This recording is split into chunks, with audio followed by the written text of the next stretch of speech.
नमस्कार दोस्तों, हमारे चैनल पर आपका स्वागत है।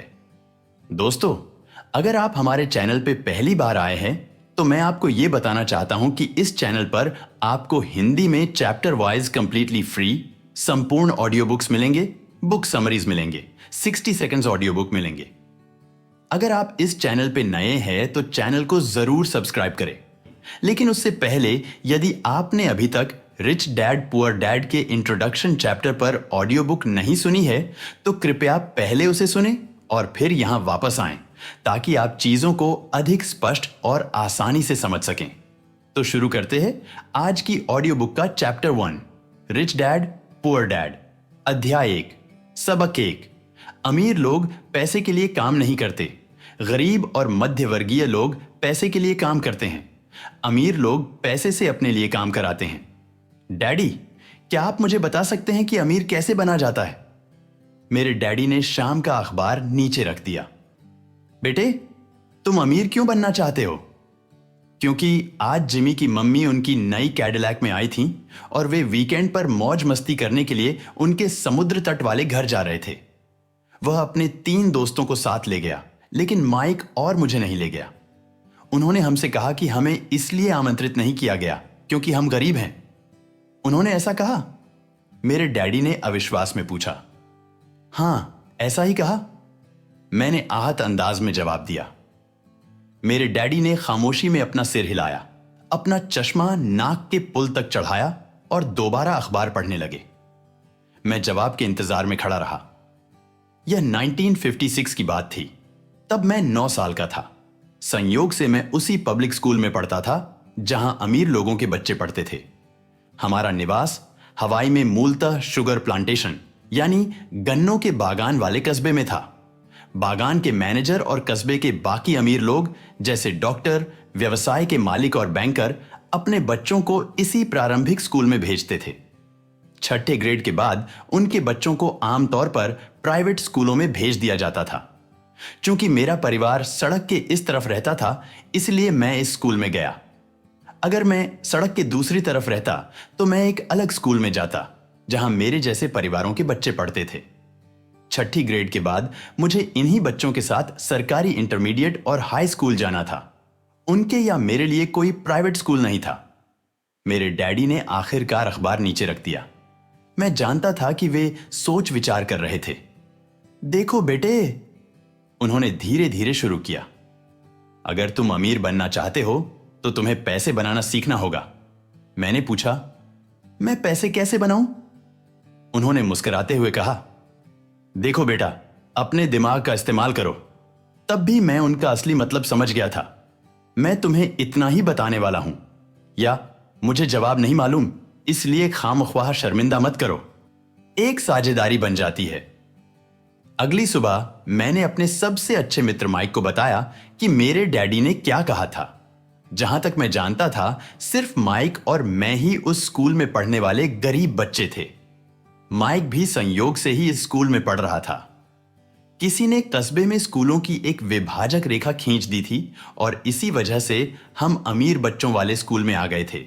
वैसे हम वाकई गरीब नहीं थे, लेकिन हमें गरीबी का एहसास होता था क्योंकि बाकी सभी लड़कों के पास बेसबॉल के नए दस्ताने, नई साइकिलें, हर नई चीज होती थी। मम्मी डैडी हमें रोटी, कपड़ा और मकान जैसी सभी बुनियादी चीजें मुहैया कराते थे, लेकिन बस इतना ही।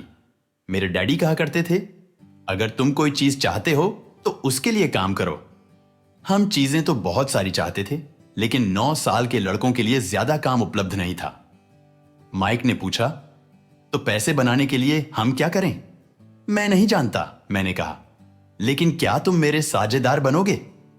वह मान गया और शनिवार की उस सुबह माइक मेरा पहला कारोबारी साझेदार बन गया। हम सुबह से लेकर दोपहर तक सोचते रहे कि पैसा कैसे बनाया जाए। कभी कभार हम उन अमीर बच्चों के बारे में बातें करने लगते थे जो जिमी के समुद्र तट वाले घर पर मजे कर रहे होंगे। इससे दिल थोड़ा दुखता था, लेकिन वह दर्द अच्छा था क्योंकि इसने हमें पैसे बनाने का तरीका सोचते रहने के लिए प्रेरित किया। आखिरकार दोपहर को अचानक हमारे दिमाग में बिजली कौंधी। यह एक ऐसा विचार था जो माइक को विज्ञान की एक पुस्तक में मिला था जिसे उसने पढ़ा था। रोमांचित होकर हमने हाथ मिलाए और अब हमारी साझेदारी के पास एक कारोबार आ गया था। अगले कई सप्ताह माइक और मैं आसपास के इलाके में इधर उधर दौड़ते रहे, दरवाजे खटखटाते रहे और पड़ोसियों से पूछते रहे कि क्या वे अपने इस्तेमाल किए हुए टूथपेस्ट ट्यूब हमारे लिए रख सकते हैं। हैरानी के भाव के साथ ज्यादातर वयस्कों ने मुस्कुराते हुए हां कर दी। कुछ ने हमसे पूछा कि हम उनका क्या करेंगे।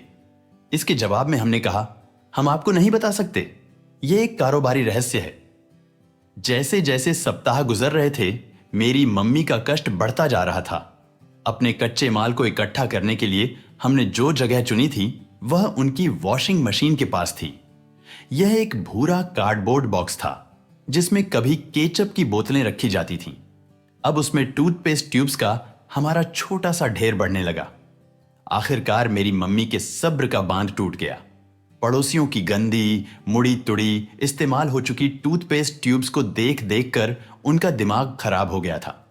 उन्होंने पूछा, तुम लोग क्या कर रहे हो?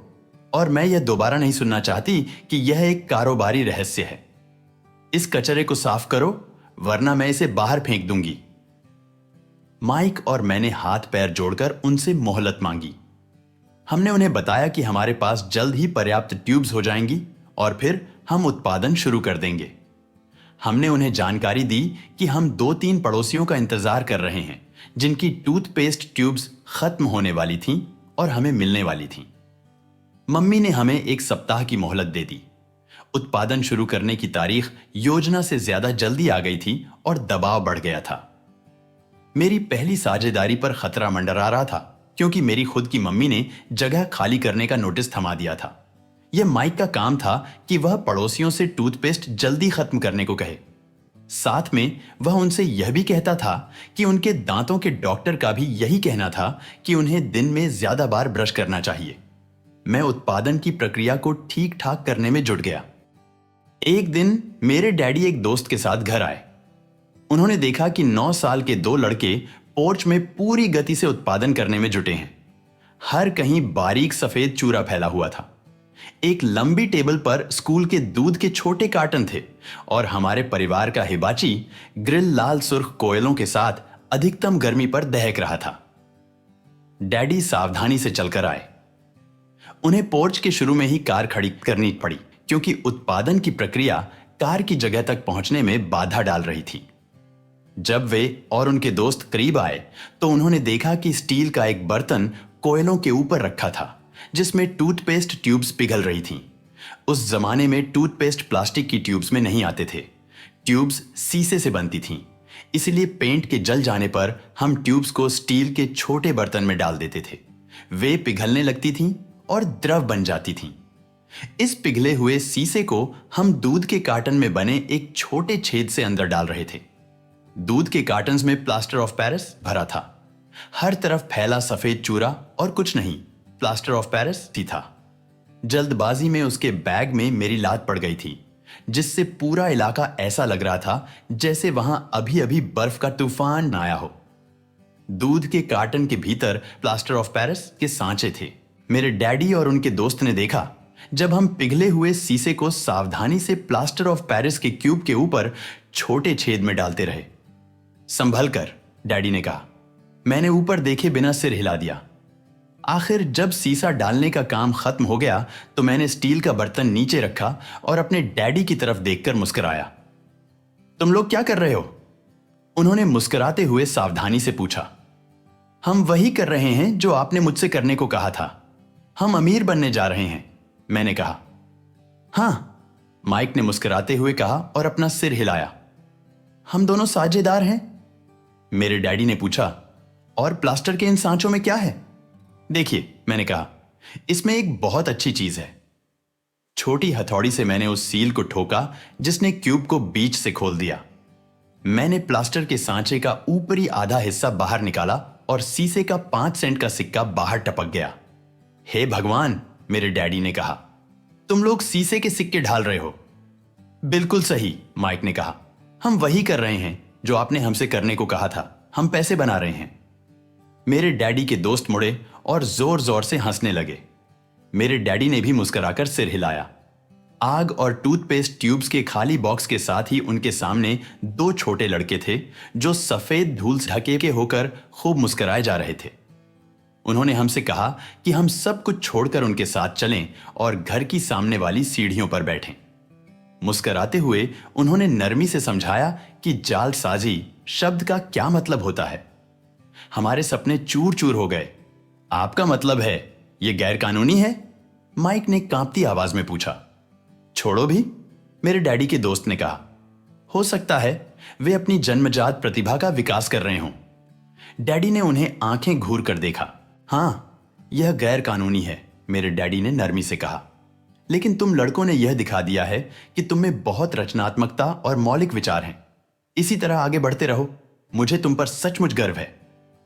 निराश होकर माइक और मैं लगभग 20 मिनट तक खामोशी से बैठे रहे। इसके बाद अपने फैलाए कचरे को साफ करने लगे। पहले ही दिन हमारा कारोबार चौपट हो गया था।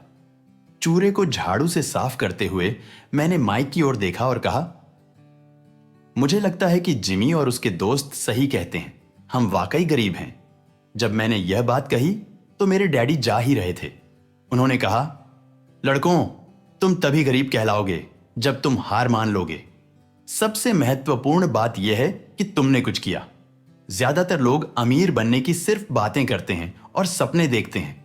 तुमने कुछ किया है। मुझे तुम दोनों पर बहुत नाज है।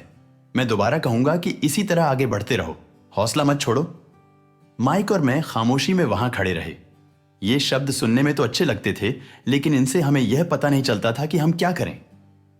डैडी, ऐसा क्यों है कि आप अमीर नहीं हैं? मैंने पूछा। क्योंकि मैंने एक स्कूल टीचर बनने का विकल्प चुना था। स्कूल के टीचर दरअसल अमीर बनने के बारे में नहीं सोचते। हमें बस पढ़ाना और सिखाना पसंद होता है।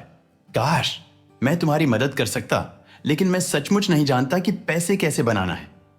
माइक और मैं मुड़कर दोबारा सफाई करने लगे। मैं समझता हूं, मेरे डैडी बोले।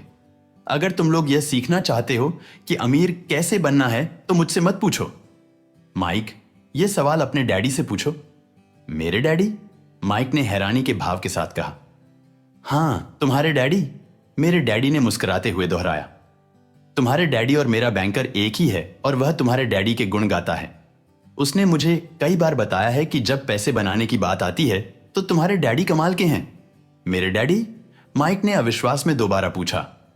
तो फिर ऐसा कैसे है कि स्कूल के अमीर बच्चों की तरह हमारे पास एक शानदार कार और आलीशान मकान नहीं है? शानदार कार और आलीशान मकान का यह मतलब नहीं है कि तुम अमीर हो या तुम पैसे बनाने की कला जानते हो, मेरे डैडी ने जवाब दिया। जिमी के डैडी गन्ने के बागान में काम करते हैं।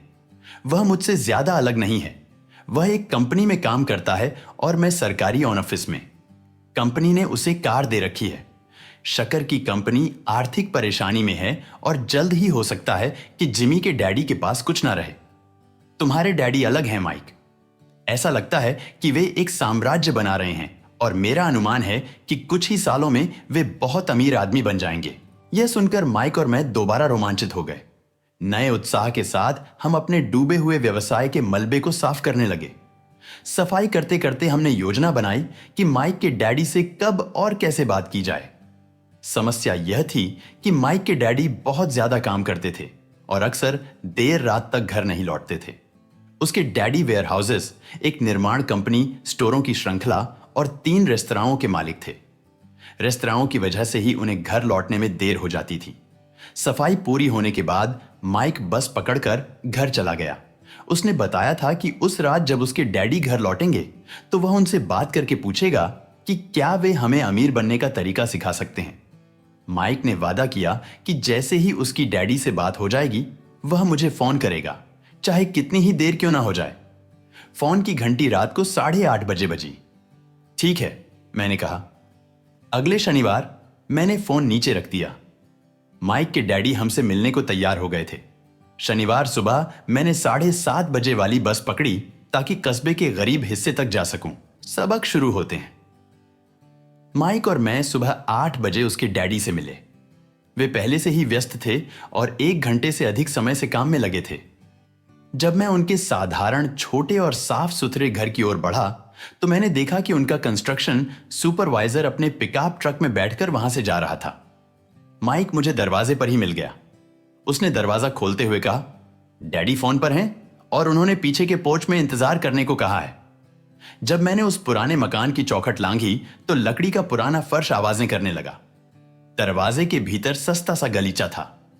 गलीचा वहां इसलिए बिछाया गया था ताकि फर्श पर पड़े अनगिनत कदमों के निशानों को छिपाया जा सके। हालांकि गलीचा साफ था, लेकिन इसे बदलने की जरूरत थी। जब मैं संकरे लिविंग रूम में दाखिल हुआ तो मेरा दम घुटने लगा।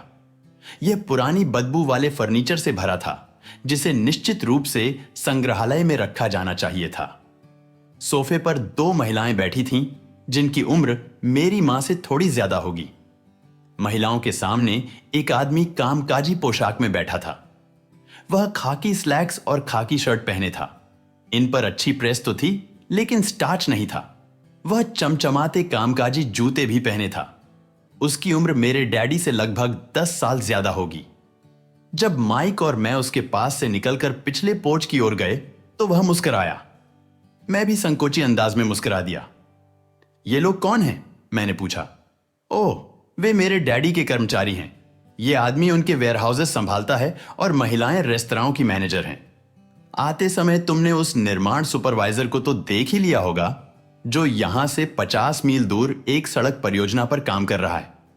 उनका दूसरा सुपरवाइजर भी है जो बहुत से मकान बना रहा है, लेकिन वह तुम्हारे यहां आने से पहले ही जा चुका था। क्या ऐसा हमेशा ही होता है? मैंने पूछा। हमेशा तो नहीं, लेकिन अक्सर होता है, माइक ने मुस्कुराते हुए कहा, जब उसने मेरे बगल में बैठने के लिए एक कुर्सी खींची। माइक बोला, मैंने डैडी से पूछा था कि क्या वे हमें पैसा बनाना सिखाएंगे। ओह, और उन्होंने क्या जवाब दिया? मैंने सधा हुआ सवाल किया। देखो, पहले तो उनके चेहरे पर हंसी का भाव आया, पर फिर कुछ सोचकर वे बोले कि वे हमारे सामने एक प्रस्ताव रखेंगे। ओह, मैंने कहा और दीवार से अपनी कुर्सी टिकाते हुए अगले पाए उठा लिए। मैं कुर्सी के पिछले 2 पायों के सहारे बैठ गया। माइक ने भी ऐसा ही किया। मैंने पूछा, क्या तुम जानते हो कि वे क्या प्रस्ताव रखने वाले हैं? नहीं, लेकिन हमें जल्दी ही पता चल जाएगा। अचानक माइक के डैडी जर्जर पुराने दरवाजे से होकर पोर्च में दाखिल हुए। माइक और मैं उछलकर खड़े हो गए, सम्मान के कारण नहीं, बल्कि इसलिए क्योंकि हम चौंक गए थे। तैयार हो लड़का? उन्होंने पूछा, जब उन्होंने हमारे साथ बैठने के लिए एक कुर्सी खींची। हमने अपना सिर हिलाया, फिर हमने अपनी कुर्सियां दीवार से दूर खींची और उन्हें उनके सामने बैठने के लिए सरका लिया। वे लंबे चौड़े थे, लगभग 6 फुट लंबे और 200 पाउंड के। मेरे डैडी ज्यादा लंबे थे, लगभग इतने ही वजन के, और माइक के डैडी से 5 साल ज्यादा बड़े। हालांकि उनकी प्रजाति एक नहीं थी, लेकिन वे लगभग एक से ही दिखते थे। शायद उनमें एक जैसी ऊर्जा थी। माइक कहता है कि तुम पैसे बनाना सीखना चाहते हो। क्या यह सही है, रॉबर्ट? मैंने अपना सिर जल्दी से हिलाया, लेकिन थोड़े डर के साथ। उनके शब्दों और मुस्कान में बहुत शक्ति थी। ठीक है, तो यह रहा मेरा प्रस्ताव। तुम लोगों को सिखाऊंगा, लेकिन मैं यह काम तुम्हारे क्लासरूम जैसी शैली में नहीं करूंगा। तुम मेरे लिए काम करोगे तो बदले में मैं तुम्हें सिखाऊंगा। तुम मेरे लिए काम नहीं करोगे तो मैं तुम्हें नहीं सिखाऊंगा। तुम्हारे काम करते समय मैं तुम्हें ज्यादा तेजी से सिखा सकता हूं, लेकिन अगर तुम बस बैठकर सुनते रहो जैसा तुम स्कूल में करते हो तो मेरा समय बर्बाद होगा। यह मेरा प्रस्ताव है, या तो मान लो वरना छोड़ दो। मैंने पूछा, ओह, क्या मैं फैसला करने से पहले एक सवाल पूछ सकता हूं? नहीं, इसे स्वीकार कर लो या छोड़ दो। मेरे पास इतना ज्यादा काम है कि मैं अपना वक्त बर्बाद नहीं कर सकता। अगर तुम में तुरंत निर्णय लेने की क्षमता नहीं है तो तुम वैसे भी कभी पैसे कमाना नहीं सीख पाओगे। अवसर आते हैं और चले जाते हैं, इसीलिए तुरंत निर्णय लेने की क्षमता एक महत्वपूर्ण योग्यता है। तुमने जैसा चाहा था वैसा अवसर तुम्हारे सामने मौजूद है। अगले 10 सेकंड में या तो तुम्हारी शिक्षा शुरू हो जाएगी या फिर यह हमेशा के लिए खत्म हो जाएगी। माइक के डैडी ने चिढ़ाने वाली मुस्कान के साथ कहा। मंजूर, मैंने कहा। मंजूर, माइक भी बोला। बहुत बढ़िया, माइक के डैडी ने कहा। 10 मिनट में मिसेस मार्टिन आ जाएंगी। जब मेरी उनसे बातचीत हो जाए तो तुम उनके साथ मेरे छोटे सुपरमार्केट में चले जाना और वहां काम शुरू कर देना। मैं तुम्हें 10 सेंट प्रति घंटे की दर से तनख्वाह दूंगा और तुम हर शनिवार को 3 घंटे काम करोगे। लेकिन आज तो मेरा सॉफ्टबॉल मैच है, मैंने कहा। माइक के डैडी ने आवाज धीमी करके कड़क लहजे में कहा, या तो मान लो वरना छोड़ दो। मैं इसे मानता हूं, मैंने जवाब दिया और खेलने के बजाय काम करने तथा सीखने का विकल्प चुना। 30 सेंट मिलने के बाद उस दिन सुबह 9 बजे माइक और मैं मिसेस मार्टिन के लिए काम कर रहे थे। वे भली और धैर्यवान महिला थीं। वे हमेशा कहती थीं कि माइक और मुझे देखकर उन्हें अपने दोनों बच्चों की याद आ जाती थी जो अब बड़े होकर दूर चले गए हैं। हालांकि वे भली थीं, लेकिन वे कड़ी मेहनत में यकीन करती थीं और हमें काम में लगाए रखती थीं। हम 3 घंटे तक डिब्बा बंद सामानों को शेल्फ से उतारते थे, फेदर डस्टर से हर डिब्बे की धूल साफ करते थे और फिर उन्हें दोबारा क्रीने से जमा देते थे। यह बहुत ही नीरस और थकाऊ काम था। माइक के डैडी को मैं अपना अमीर डैडी कहता हूं और उनके पास इस तरह के 9 छोटे सुपरमार्केट थे जिनमें से हर एक में बड़ी कार पार्किंग थी। वे 7-Eleven कन्वीनियंस स्टोर्स के शुरुआती संस्करण थे, छोटे किराना स्टोर जहां लोग दूध, ब्रेड, बटर और सिगरेट जैसे सामान खरीदते थे। समस्या यह थी कि तब हवाई में एयर कंडीशनिंग का ज्यादा चलन नहीं था और गर्मी के कारण स्टोर्स के दरवाजे बंद नहीं रहते थे। सड़क और पार्किंग की तरफ वाले स्टोर के दरवाजे खुले रहते थे। जब भी कोई कार पास से गुजरती थी या पार्किंग में आकर खड़ी होती थी तो हर बार धूल का गुबार उठता था और स्टोर में घुसकर डिब्बों पर बैठ जाता था। हम जानते थे कि जब तक एयर कंडीशनिंग नहीं आएगा तब तक हमारे पास नौकरी रहेगी।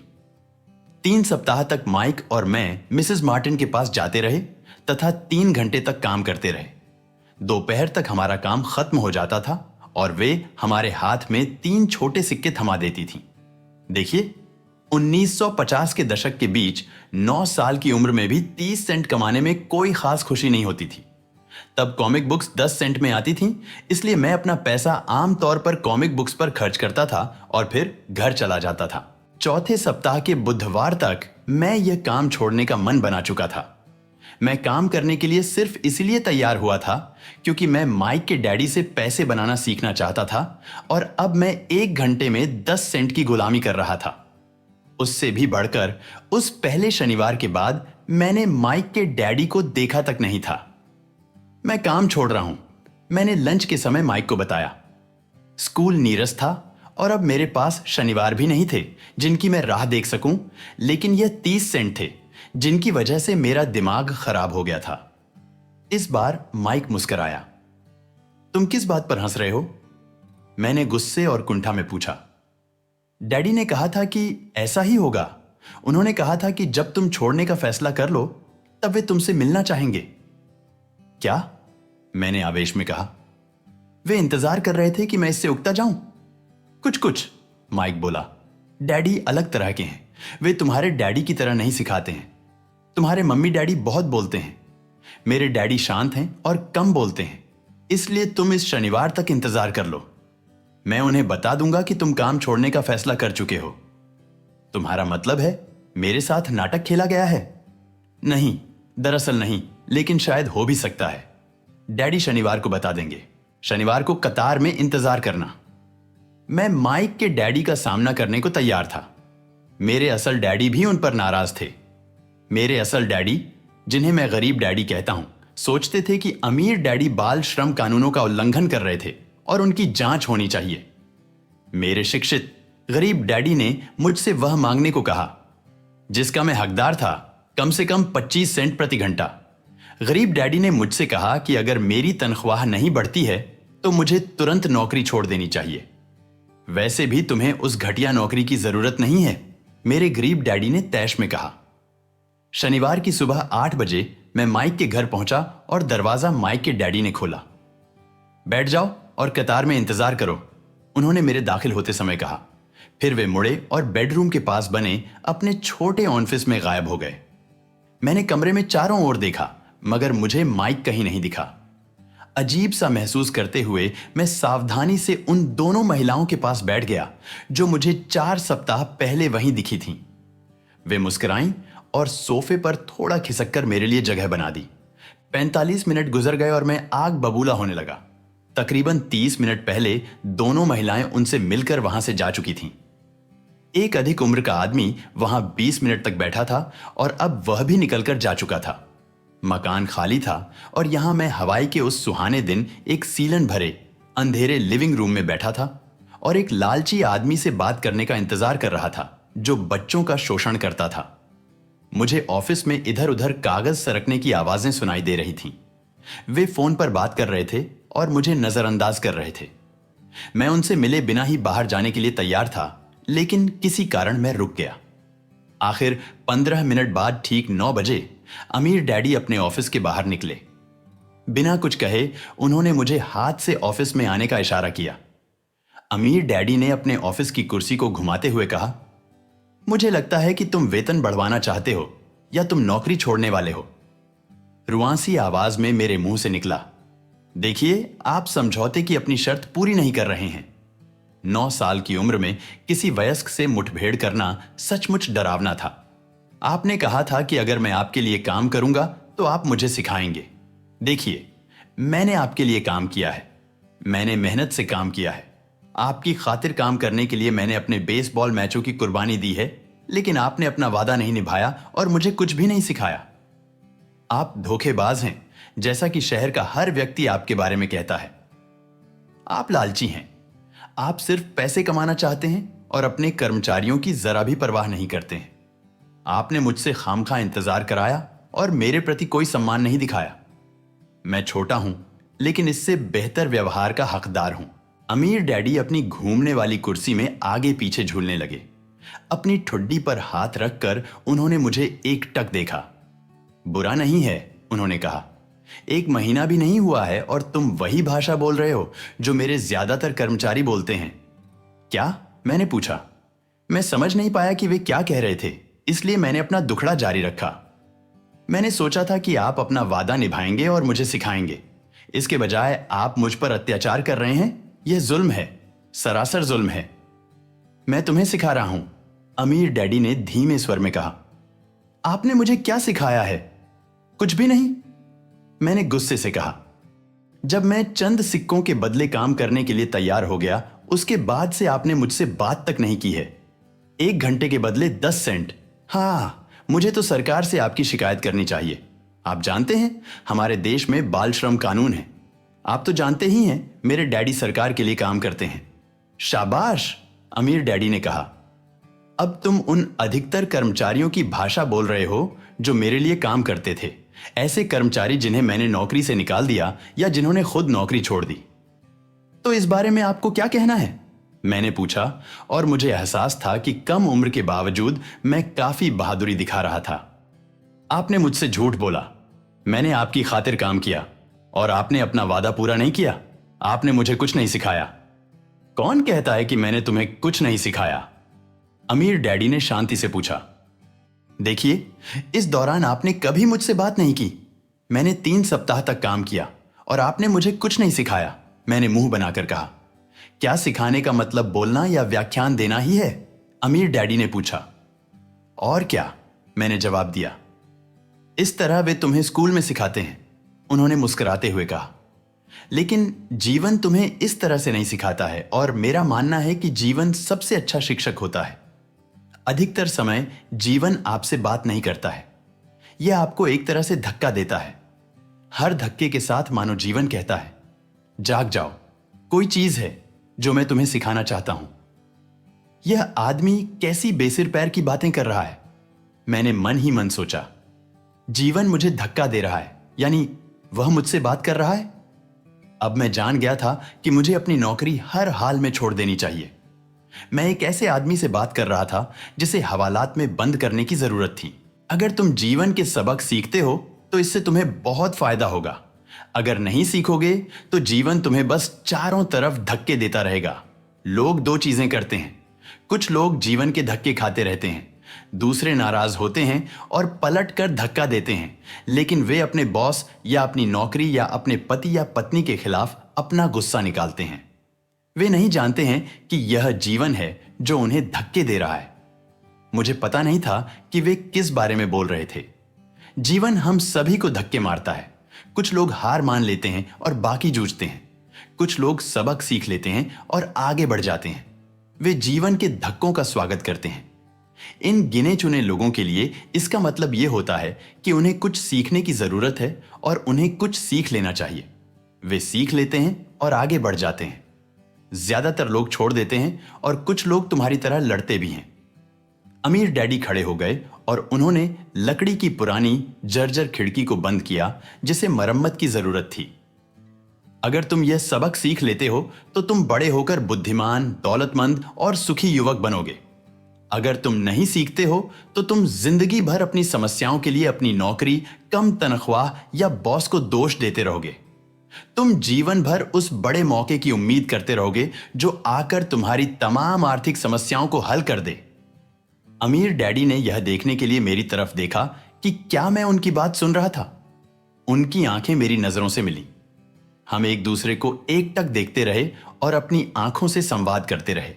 आखिर जब मैं उनके संदेश का मतलब समझ गया तो मैंने अपनी नजरें फेर लीं। मैं जान गया कि उनकी बात सही थी। मैं उन्हें दोष दे रहा था जबकि सीखने का आग्रह मैंने खुद किया था। मैं जूझ रहा था। अमीर डैडी ने आगे कहा, अगर तुम इस तरह के इंसान हो जिसमें जरा भी हिम्मत नहीं है तो जीवन के हर थपेड़े, हर धक्के के सामने तुम हार मान लोगे। अगर तुम इस तरह के इंसान हो तो तुम जिंदगी भर सुरक्षित तरीके से खेलते रहोगे, सही चीजें करोगे और किसी ऐसे वक्त का इंतजार करोगे जो कभी आएगा ही नहीं। फिर तुम एक नीरस बूढ़े आदमी की तरह मर जाओगे। तुम्हारे बहुत से दोस्त तुम्हें सचमुच पसंद करते होंगे क्योंकि तुम बहुत अच्छे मेहनती इंसान थे, लेकिन सच तो यह है कि तुमने जीवन के धक्कों के आगे घुटने टेक दिए थे। दिल की गहराई में तुम जोखिम लेने से थर्राते थे। तुम दरअसल जीतना चाहते थे, लेकिन हारने का डर जीतने के रोमांच से ज्यादा ताकतवर साबित हुआ। दिल की गहराई में तुम्हें और सिर्फ तुम्हें ही यह बात पता रहेगी कि तुमने कभी जीतने की कोशिश ही नहीं की। तुमने सुरक्षित तरीके से खेलने का विकल्प चुना। हमारी नजरें एक बार फिर मिली। मैंने पूछा, तो आप मुझे धक्का दे रहे थे? कुछ लोग ऐसा कह सकते हैं। अमीर डैडी मुस्कुराए। मैं तो कहूंगा कि मैंने तुम्हें जीवन का स्वाद चखाया है। जीवन का कैसा स्वाद? मैंने पूछा। हालांकि मैं अब भी नाराज था, लेकिन अब मैं जिज्ञासु और सीखने के लिए तैयार भी था। तुम दोनों लड़के पहले इंसान हो जिन्होंने मुझसे पैसा बनाने की कला सीखने का आग्रह किया है। मेरे 150 से ज्यादा कर्मचारी हैं, परंतु उनमें से एक ने भी मुझसे धन संबंधी ज्ञान नहीं मांगा। वे मुझसे नौकरी और तनख्वाह मांगते हैं, लेकिन पैसे बनाने की कला सिखाने को कभी नहीं कहते। इसलिए ज्यादातर लोग अपनी जिंदगी के सबसे बेहतरीन साल पैसे की खातिर काम करने में गुजार देंगे और अंत तक कभी समझ ही नहीं पाएंगे कि दरअसल वे किस चीज के लिए काम कर रहे हैं। मैं बैठा बैठा गौर से सुनता रहा। तो जब माइक ने मुझे बताया कि तुम यह सीखना चाहते हो कि पैसा कैसे बनाया जाता है, तो मैंने ऐसा पाठ्यक्रम बनाने का निर्णय लिया जो असल जीवन का प्रतिबिंब हो। मैं बोलते बोलते थक जाता, लेकिन तुम मेरी बात का मतलब कभी नहीं समझ पाते। इसीलिए मैंने यह निर्णय लिया कि तुम्हें जीवन के थपेड़ों का स्वाद चखाऊं ताकि तुम मेरी बात सुन और समझ सको। इसीलिए मैंने तुम्हें 1 घंटे के लिए सिर्फ 10 सेंट दिए। तो 1 घंटे में सिर्फ 10 सेंट की खातिर काम करके मैंने कौन सा सबक सीखा? मैंने पूछा। यही कि आप लालची हैं और अपने कर्मचारियों का शोषण करते हैं। अमीर डैडी कुर्सी पर पीछे टिके और जमकर हंसे। आखिर वे बोले, सबसे अच्छा यह रहेगा कि तुम अपना दृष्टिकोण बदल लो। मुझे दोष देना छोड़ दो। यह सोचना छोड़ दो कि समस्या मैं हूं। अगर तुम सोचते हो कि तुम्हारी समस्या मैं हूं तो तुम्हें मुझे बदलना होगा, लेकिन अगर तुम्हें एहसास होता है कि समस्या तुम खुद हो तो तुम खुद को बदल सकते हो, कोई चीज सीख सकते हो और ज्यादा समझदार बन सकते हो। ज्यादातर लोग खुद को छोड़कर संसार के हर व्यक्ति को बदलना चाहते हैं। मैं तुम्हें बता दूं, किसी दूसरे को बदलने के बजाय खुद को बदलना ज्यादा आसान होता है। मैंने कहा, मैं समझ नहीं पाया। अपनी समस्याओं के लिए मुझे दोष देना छोड़ दो, अमीर डैडी ने अधीरता से कहा। लेकिन आप मुझे सिर्फ 10 सेंट ही दे रहे हैं, तो तुम क्या सीख रहे हो? अमीर डैडी ने मुस्कुराते हुए पूछा। यही कि आप लालची हैं, मैंने शरारती मुस्कान के साथ कहा। अमीर डैडी बोले, देखा, तुम अब भी यही सोचते हो कि समस्या मैं हूं। वो तो आप हैं ही। देखो, यह नजरिया रखोगे तो तुम जिंदगी भर कुछ नहीं सीख पाओगे। अगर तुम यह नजरिया रखते हो कि समस्या मैं हूं, तो तुम्हारे पास कौन से विकल्प रह जाते हैं? देखिए, अगर आप मेरी तनख्वाह नहीं बढ़ाते हैं या मेरे प्रति ज्यादा सम्मान नहीं दिखाते हैं और मुझे नहीं सिखाते हैं तो मैं काम छोड़ दूंगा। अच्छी तरह कहा, अमीर डैडी ने कहा। ज्यादातर लोग ठीक ऐसा ही करते हैं। वे काम छोड़ देते हैं और किसी दूसरी नौकरी की तलाश करते हैं जहां उन्हें बेहतर अवसर और ज्यादा ऊंची तनख्वाह मिले। वे सचमुच सोचते हैं कि इससे समस्या सुलझ जाएगी, मगर ज्यादातर मामलों में ऐसा नहीं होता। तो मुझे क्या करना चाहिए? मैंने पूछा। बस 1 घंटे के बदले 10 सेंट की भीख ले लूं और मुस्कुराता रहूं? अमीर डैडी मुस्कुराए। बाकी लोग यही करते हैं। वे यह सोचकर तनख्वाह बढ़ने का इंतजार करते हैं कि ज्यादा पैसे से उनकी समस्याएं सुलझ जाएंगी। अधिकतर लोग बस इसे स्वीकार कर लेते हैं। कुछ लोग अपनी वर्तमान नौकरी के अलावा दूसरी नौकरी करके ज्यादा कड़ी मेहनत करते हैं, लेकिन वहां भी उन्हें कम तनख्वाह को स्वीकार करना पड़ता है। मैं बैठा बैठा फर्श को घूरता रहा और उस सबक को समझना शुरू करने लगा जो अमीर डैडी सिखा रहे थे। मुझे एहसास हो गया था कि यह जीवन का स्वाद था। आखिर मैंने नजरें उठाकर पूछा, तो समस्या किस चीज से सुलझेगी? इससे, उन्होंने कहा और अपनी कुर्सी पर आगे झुककर मेरे सिर को हल्के से थपथपाया। तुम्हारे कानों के बीच की चीज से। यही वह पल था जब अमीर डैडी ने वह निर्णायक दृष्टिकोण बताया जो उन्हें उनके कर्मचारियों और मेरे गरीब डैडी से अलग करता था और जिसकी बदौलत वे अंततः हवाई के सबसे अमीर लोगों में से एक बने, जबकि मेरे उच्च शिक्षित लेकिन गरीब डैडी जिंदगी भर आर्थिक समस्याओं से जूझते रहे। यह एक अनूठा दृष्टिकोण था जिसने मेरी जिंदगी का नक्शा ही बदल दिया। अमीर डैडी ने बार बार मुझे यह दृष्टिकोण सिखाया जिसे मैं पहला सबक कहता हूं। गरीब और मध्य वर्गीय लोग पैसे के लिए काम करते हैं, अमीर लोग पैसे से अपने लिए काम कराते हैं। अब तक मेरे गरीब डैडी ने मुझे जो सिखाया था, शनिवार की उस उजली सुबह मैंने उससे एक बिल्कुल भिन्न दृष्टिकोण सीखा। 9 साल की उम्र में ही मैं समझ गया कि दोनों डैडी चाहते थे कि मैं सीखूं। दोनों ही डैडी मुझे पढ़ने के लिए प्रोत्साहित करते थे, बस अध्ययन के विषय अलग थे। मेरे उच्च शिक्षित डैडी सलाह देते थे कि मैं वही करूं जो उन्होंने किया था। बेटे, मैं चाहता हूं कि तुम जमकर पढ़ाई करो, अच्छे ग्रेड लाओ, ताकि तुम्हें किसी बड़ी कंपनी में सुरक्षित नौकरी मिल सके और यह सुनिश्चित करना कि उसमें बेहतरीन सुविधाएं भी मिलें। मेरे अमीर डैडी चाहते थे कि मैं यह सीखूं कि पैसा कैसे काम करता है, ताकि मैं इससे अपने लिए काम करा सकूं। यह सबक मैं किसी क्लासरूम के कारण नहीं, बल्कि उनके मार्गदर्शन के कारण जीवन भर सीखने वाला था। मेरे अमीर डैडी ने अपने पहले सबक को जारी रखते हुए कहा, मुझे खुशी है कि तुम 10 सेंट प्रति घंटे पर काम करने पर नाराज हुए। अगर तुम नाराज नहीं हुए होते और इसे चुपचाप स्वीकार कर लेते तो मुझे तुमसे कहना पड़ता कि मैं तुम्हें नहीं सिखा सकता। देखो, सचमुच सीखने में ऊर्जा, जोश और धधकती इच्छा की जरूरत होती है। क्रोध उस फॉर्मूले का एक बड़ा हिस्सा है, क्योंकि जोश, क्रोध और प्रेम का समन्वय होता है। जब पैसे की बात आती है तो अधिकतर लोग सुरक्षित रास्ता खोजते हैं और सुरक्षित महसूस करना चाहते हैं। इसलिए जोश उन्हें राह नहीं दिखाता है, उन्हें राह दिखाता है उनका डर। तो क्या इसीलिए वे कम तनख्वाह वाली नौकरियां करने के लिए राजी हो जाते हैं? मैंने पूछा। हां, अमीर डैडी ने कहा। कुछ लोग कहते हैं कि मैं कर्मचारियों का शोषण करता हूं क्योंकि मैं उन्हें शुगर प्लांटेशन या सरकार जितनी ऊंची तनख्वाह नहीं देता। मैं कहता हूं कि लोग अपना शोषण खुद करते हैं, डरते हुए हैं, मैं नहीं। मैंने पूछा, लेकिन क्या आपको नहीं लगता कि आपको उन्हें ज्यादा वेतन देना चाहिए? मुझे ज्यादा वेतन देने की जरूरत नहीं है। इसके अलावा ज्यादा पैसा मिलने से भी उनकी समस्याएं नहीं सुलझेंगी। अपने डैडी को ही देख लो, वे बहुत सारा पैसा कमाते हैं मगर इसके बावजूद अपने बिलों का भुगतान नहीं कर पाते। अधिकतर लोगों को अगर ज्यादा पैसा दे दिया जाए तो वे ज्यादा कर्ज में डूब जाएंगे। तो इसीलिए आपने 10 सेंट प्रति घंटे की तनख्वाह दी, मैंने मुस्कुराते हुए कहा। यह सबक का हिस्सा था। सही समझे, अमीर डैडी मुस्कुराए। देखो, तुम्हारे डैडी स्कूल गए और उन्होंने उत्कृष्ट शिक्षा इसलिए हासिल की ताकि उन्हें ऊंची तनख्वाह वाली नौकरी मिल सके, लेकिन उनके पास अब भी पैसे संबंधी समस्याएं हैं क्योंकि उन्होंने स्कूल में पैसों के बारे में कभी कुछ नहीं सीखा। इससे बढ़कर वे पैसे के लिए काम करने में यकीन करते हैं। और आप नहीं करते? मैंने पूछा। नहीं, सचमुच नहीं, अमीर डैडी ने कहा। अगर तुम पैसों के लिए काम करना सीखना चाहते हो तो स्कूल में सीखो। ऐसा करना सीखने के लिए उससे बढ़िया कोई जगह नहीं है। लेकिन अगर तुम यह सीखना चाहते हो कि पैसे से अपने लिए काम कैसे कराया जाए, तो यह तुम्हें मैं सिखाऊंगा, परंतु तभी जब तुम सीखना चाहो। क्या हर कोई इसे नहीं सीखना चाहता? मैंने पूछा।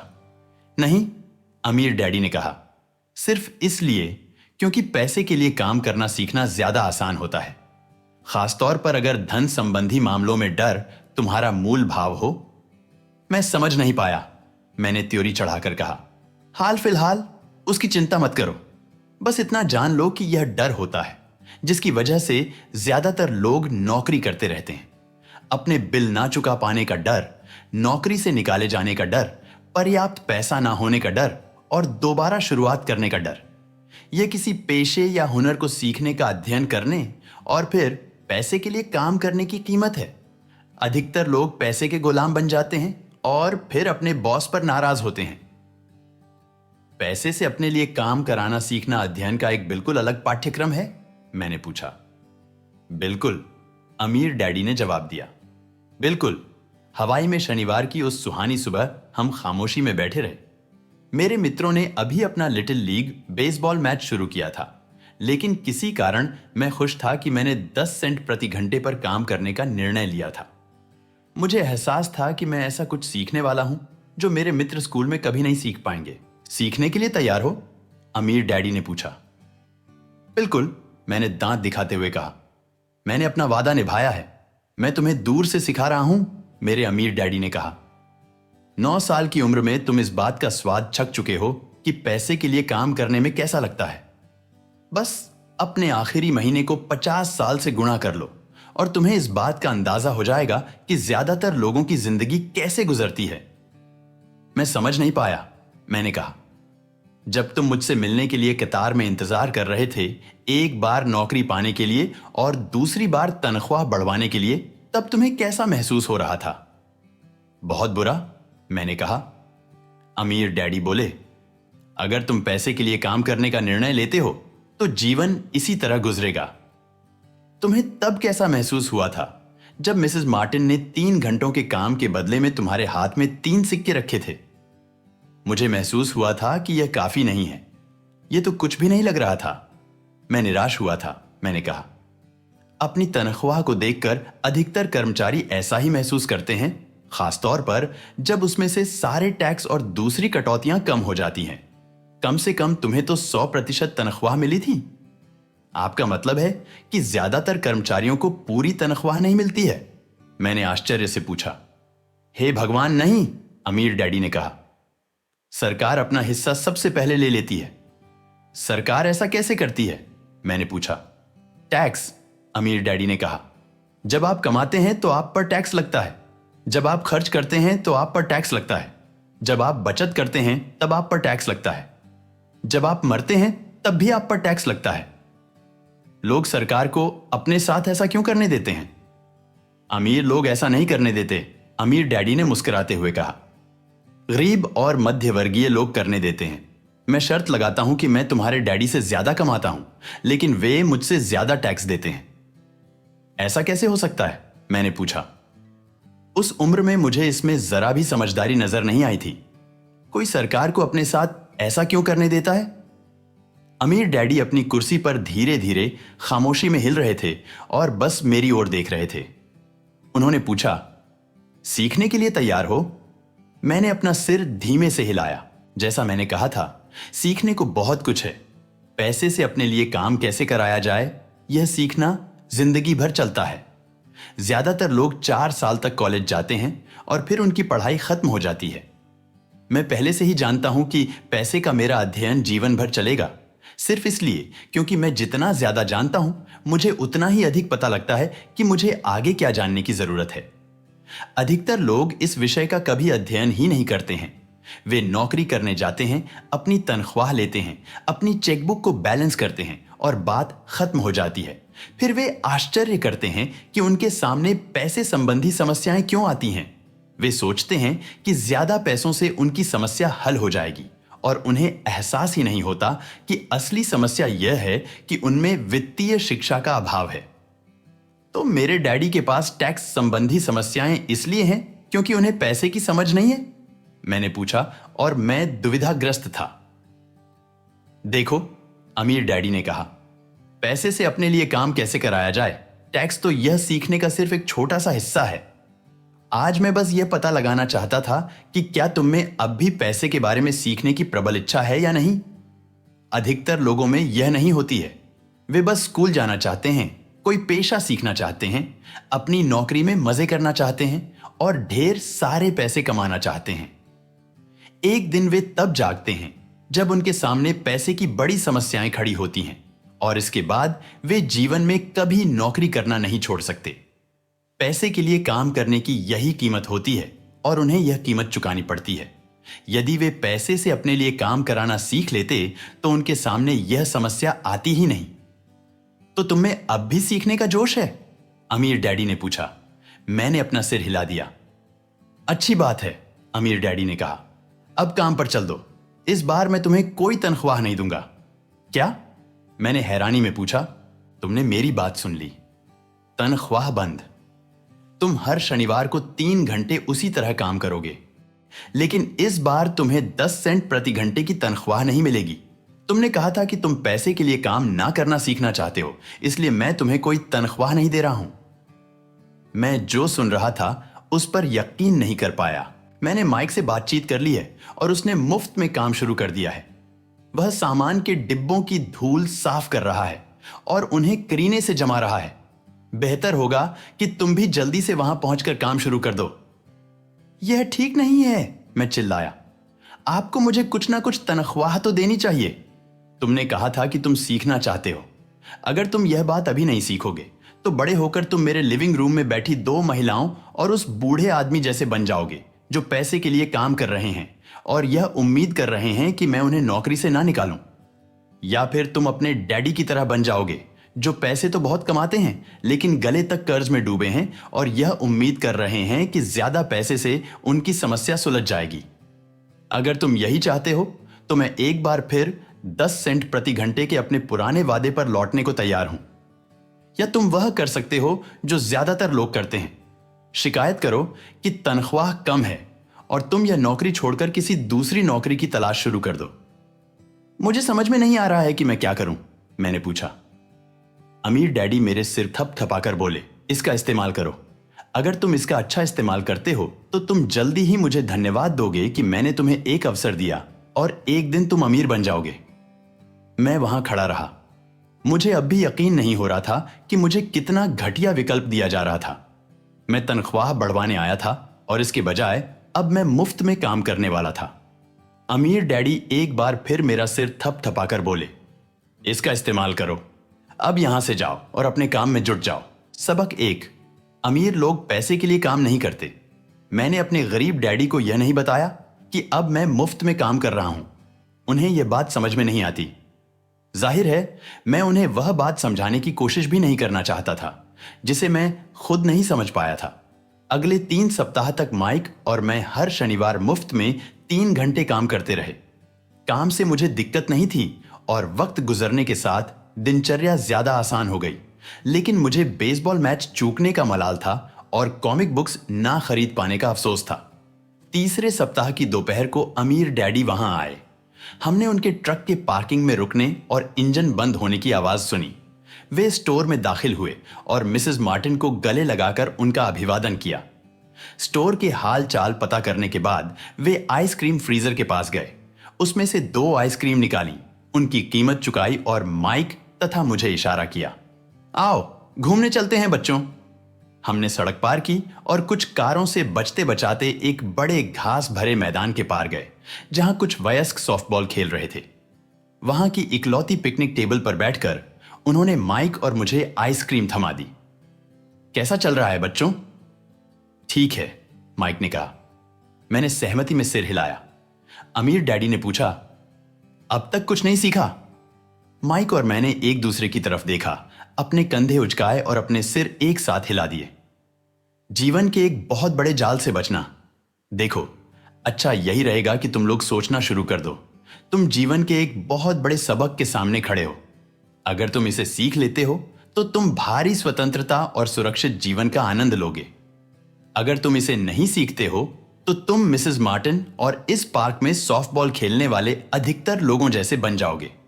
वे बहुत कम पैसों के लिए बहुत कड़ी मेहनत करते हैं, नौकरी की सुरक्षा के भ्रम को जकड़े रहते हैं, हर साल 3 सप्ताह की वेकेशन की राह देखते हैं और शायद 45 साल की नौकरी के बाद छुटपुट पेंशन के सपने देखते रहते हैं।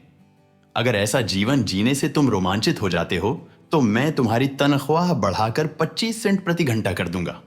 लेकिन ये अच्छे मेहनती लोग हैं, क्या आप उनका मजाक उड़ा रहे हैं? मैंने पूछा। अमीर डैडी के चेहरे पर मुस्कान आ गई। मिसेस मार्टिन मेरे लिए मां जैसी हैं। मैं कभी इतना कठोर नहीं हो सकता कि उनका मजाक उड़ाऊं। मेरी बात कठोर इसलिए लगती है क्योंकि मैं तुम दोनों को कोई बात सिखाने की सबसे अच्छी कोशिश कर रहा हूं। मैं तुम्हारे दृष्टिकोण को बड़ा बनाना चाहता हूं ताकि तुम वह चीज देख सको जिसे अधिकतर लोग इसलिए नहीं देख पाते क्योंकि उनकी दृष्टि बहुत ज्यादा संकुचित होती है। अधिकतर लोग उस जाल को नहीं देख पाते जिसमें वे फंसे हैं। माइक और मैं वहां बैठे रहे। हम उनके संदेश को पूरी तरह नहीं समझ पाए थे। उनकी बात कठोर लग रही थी, लेकिन हमें एहसास था कि वे हमें कोई सबक सिखाने की कोशिश कर रहे हैं। अमीर डैडी ने मुस्कुराते हुए कहा, क्या 25 सेंट प्रति घंटे का प्रस्ताव अच्छा नहीं लगा? क्या इससे तुम्हारे दिल की धड़कन तेज नहीं हुई? मैंने अपना सिर इनकार में हिलाया, हालांकि दरअसल यह तेज हो गई थी। 1 घंटे के काम के बदले में 25 सेंट मेरे हिसाब से बहुत बढ़िया सौदा था। अमीर डैडी ने चालाकी से मुस्कुराते हुए कहा, अच्छा तो मैं तुम्हें 1 घंटे के बदले में $1 दूंगा। अब मेरा दिल तेजी से दौड़ने लगा। मेरा दिमाग चीख चीख कर कह रहा था, इसे मान लो, मान लो। मुझे अपने कानों पर भरोसा नहीं हो रहा था, फिर भी मैं चुप रहा। ठीक है, $2 प्रति घंटा। मेरा छोटा दिमाग और दिल फटने की कगार पर पहुंच गए। आखिर यह 1956 की बात थी और $2 प्रति घंटे की कमाई मुझे संसार का सबसे अमीर बच्चा बना देती। मैं इतने पैसे कमाने की कल्पना भी नहीं कर सकता था। मैं हां कहना चाहता था। मैं सौदे को पक्का करना चाहता था। मुझे एक नई साइकिल और बेसबॉल के नए दस्ताने दिख रहे थे। मेरे पास कड़क नोट देखकर मेरे मित्रों की प्रशंसा भरी निगाहों की तस्वीर भी मुझे साफ दिख रही थी। उससे भी बढ़कर जिमी और उसके अमीर दोस्त अब मुझे दोबारा गरीब नहीं कह सकते थे, लेकिन किसी वजह से मेरा मुंह बंद ही रहा। आइसक्रीम पिघल गई थी और अब मेरे हाथ पर रिस रही थी। अमीर डैडी हम दोनों लड़कों को देख रहे थे जो आंखें फाड़कर खाली दिमाग से उन्हें घूरे जा रहे थे। वे हमारा इम्तिहान ले रहे थे और वे जानते थे कि हमारे दिल का एक कोना उस सौदे को करने के लिए लालायित था। वे यह बात समझते थे कि हर इंसान के दिल का एक हिस्सा कमजोर और जरूरतमंद होता है जिसे खरीदा जा सकता है। वे यह भी जानते थे कि हर इंसान के दिल का एक हिस्सा ऐसा भी होता है जो मजबूत होता है और जिसे कभी नहीं खरीदा जा सकता। असल सवाल तो यह था कि कौन सा हिस्सा ज्यादा शक्तिशाली है। ठीक है, $5 प्रति घंटा। अचानक मैं शांत हो गया। कोई चीज बदल गई थी। यह प्रस्ताव इतना बड़ा था कि मूर्खतापूर्ण लग रहा था। 1956 में गिने चुने वयस्क लोग ही इससे ज्यादा कमा पाते थे, इसलिए मेरा प्रलोभन तुरंत गायब हो गया और शांति छा गई। धीरे धीरे मैंने बाईं तरफ मुड़कर माइक को देखा। उसने भी मेरी ओर देखा। मेरे दिल का जो हिस्सा कमजोर और जरूरतमंद था वह अब खामोश हो चुका था। किसी कीमत पर ना बिकने वाला मेरा हिस्सा नियंत्रण में आ चुका था। मैं जानता था कि माइक भी उसी बिंदु पर पहुंच गया होगा। लोगों की जिंदगी पर हमेशा यही 2 भावनाएं हावी रहती हैं, डर और लोभ। अच्छी बात है, अमीर डैडी ने धीरे से कहा। अधिकतर लोगों की एक कीमत होती है और उनकी कीमत इसलिए होती है क्योंकि हम सभी में 2 भावनाएं होती हैं, डर और लोभ। पहली बात, पैसे ना होने का डर हमें कड़ी मेहनत करने के लिए प्रेरित करता है। इसके बाद जब हमें तनख्वाह मिलती है तो लोभ या इच्छा वे सारी अद्भुत चीजें हमारे दिमाग में ले आती है जो उस पैसे से खरीदी जा सकती हैं। इस तरह हमारी जिंदगी का सिलसिला तय हो जाता है। कैसा सिलसिला? सुबह जागने, नौकरी पर जाने, बिल चुकाने, सुबह उठने, नौकरी पर जाने, बिल चुकाने का सिलसिला। लोगों की जिंदगी पर हमेशा यही 2 भावनाएं हावी रहती हैं, डर और लोभ। उन्हें ज्यादा पैसे देंगे तो वे इसी सिलसिले पर चलकर अपने खर्च बढ़ा लेंगे। इसी सिलसिले को मैं चूहा दौड़ कहता हूं। क्या कोई दूसरा रास्ता है? माइक ने पूछा। हां, अमीर डैडी ने धीरे से कहा, लेकिन बहुत कम लोग ही इसे खोज पाते हैं। माइक ने पूछा, और वह रास्ता क्या है? मुझे उम्मीद है कि मेरे साथ काम करते हुए और सीखते हुए तुम लोग उसी रास्ते को खोज लोगे, इसीलिए मैंने तुम्हें तनख्वाह देना बंद कर दिया है। इस बारे में कोई संकेत तो दें? माइक ने पूछा। हम कड़ी मेहनत करते करते थक चुके हैं, खास तौर पर मुफ्त में। अमीर डैडी ने कहा, देखो, पहला कदम है सच बोलना। हम झूठ नहीं बोल रहे हैं, मैंने कहा। मैंने कब कहा कि तुम झूठ बोल रहे हो? मैंने तो यह कहा था कि सच बोलो, अमीर डैडी ने पलटकर कहा। मैंने पूछा, किस बारे में सच बोलें? इस बारे में कि तुम कैसा महसूस कर रहे हो, अमीर डैडी ने कहा। तुम्हें यह किसी दूसरे से कहने की जरूरत नहीं है, बस अपने सामने स्वीकार करो। मैंने पूछा, आपका मतलब है कि इस पार्क में खेल रहे लोग, आपकी खातिर काम करने वाले लोग, मिसेस मार्टिन, ये सारे लोग ऐसा नहीं करते हैं? मुझे तो यही लगता है, अमीर डैडी ने कहा। इसके बजाय इन लोगों को हमेशा पैसे ना होने का डर सताता रहता है। वे तार्किक रूप से इसका मुकाबला नहीं करते हैं। अपने दिमाग का इस्तेमाल करने के बजाय वे भावनात्मक प्रतिक्रिया करते रहते हैं, अमीर डैडी ने कहा। फिर उनके हाथ में कुछ पैसे आ जाते हैं और एक बार फिर खुशी, इच्छा तथा लोभ की भावनाएं हावी हो जाती हैं और एक बार फिर वे दिमाग से सोचने के बजाय दिल से प्रतिक्रिया करते हैं। यानी उनकी भावनाएं उनके दिमाग को नियंत्रित करती हैं, माइक ने कहा। सही कहा, अमीर डैडी बोले। वे इस बारे में सच्चाई स्वीकार नहीं करते हैं कि उन्हें कैसा महसूस होता है। इसके बजाय वे अपनी भावनाओं के हिसाब से प्रतिक्रिया करते हैं और दिमाग से सोचने का कष्ट नहीं उठाते। डर की वजह से वे नौकरी करने जाते हैं और उम्मीद करते हैं कि पैसा उनके डर को दूर कर देगा, लेकिन ऐसा नहीं होता है।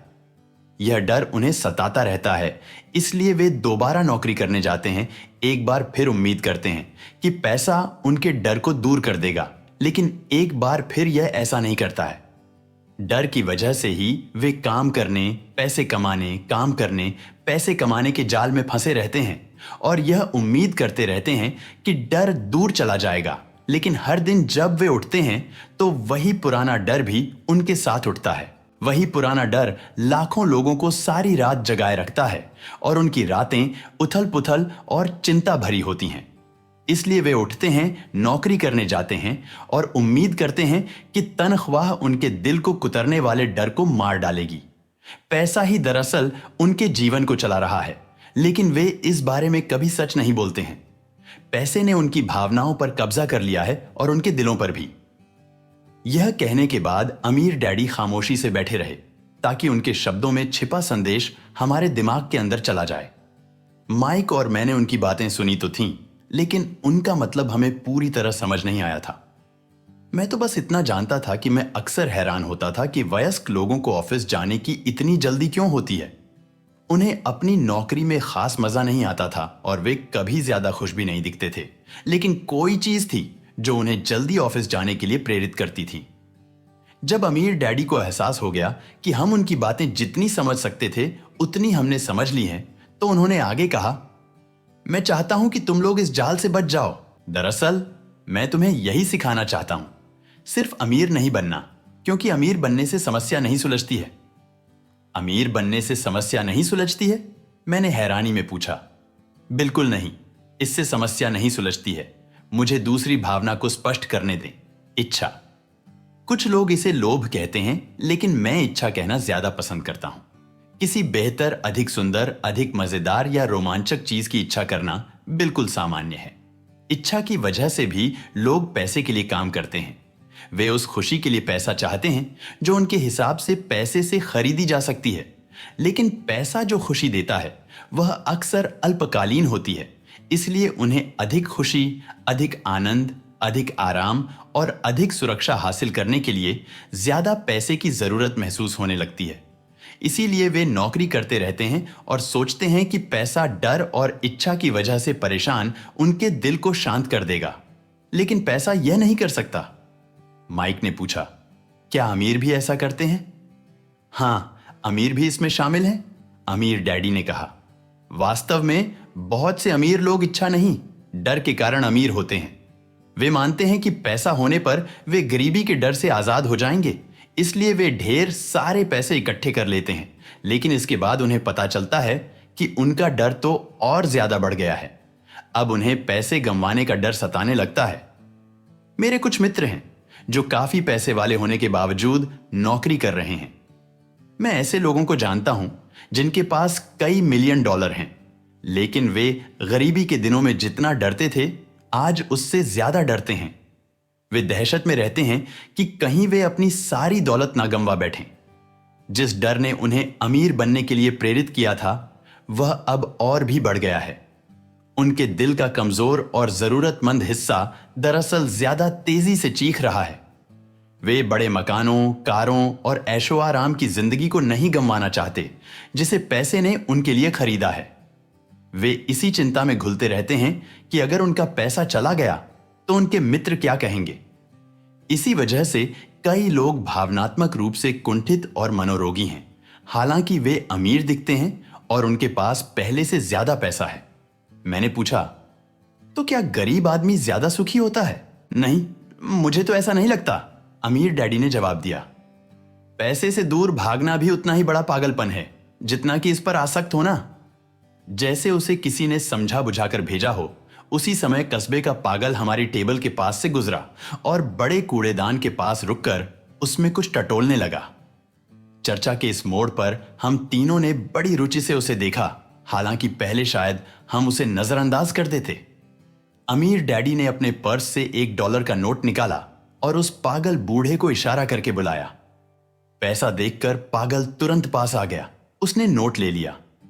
अमीर डैडी को बहुत बहुत धन्यवाद दिया और अपनी खुशकिस्मती पर खुश होकर तेजी से वहां से चला गया। उसमें और मेरे ज्यादातर कर्मचारियों में बहुत अंतर नहीं है, अमीर डैडी ने कहा। मैं ऐसे बहुत से लोगों से मिला हूं जो कहते हैं, ओह, पैसे में मेरी कोई दिलचस्पी नहीं है, लेकिन फिर भी वे हर दिन 8 घंटे नौकरी करते हैं। यह सच्चाई को नकारना है। अगर उनकी पैसे में कोई दिलचस्पी नहीं है तो फिर वे नौकरी क्यों कर रहे हैं? इस तरह की सोच शायद उस आदमी से ज्यादा पागलपन भरी है जो पैसों पर कुंडली मारकर बैठ जाता है।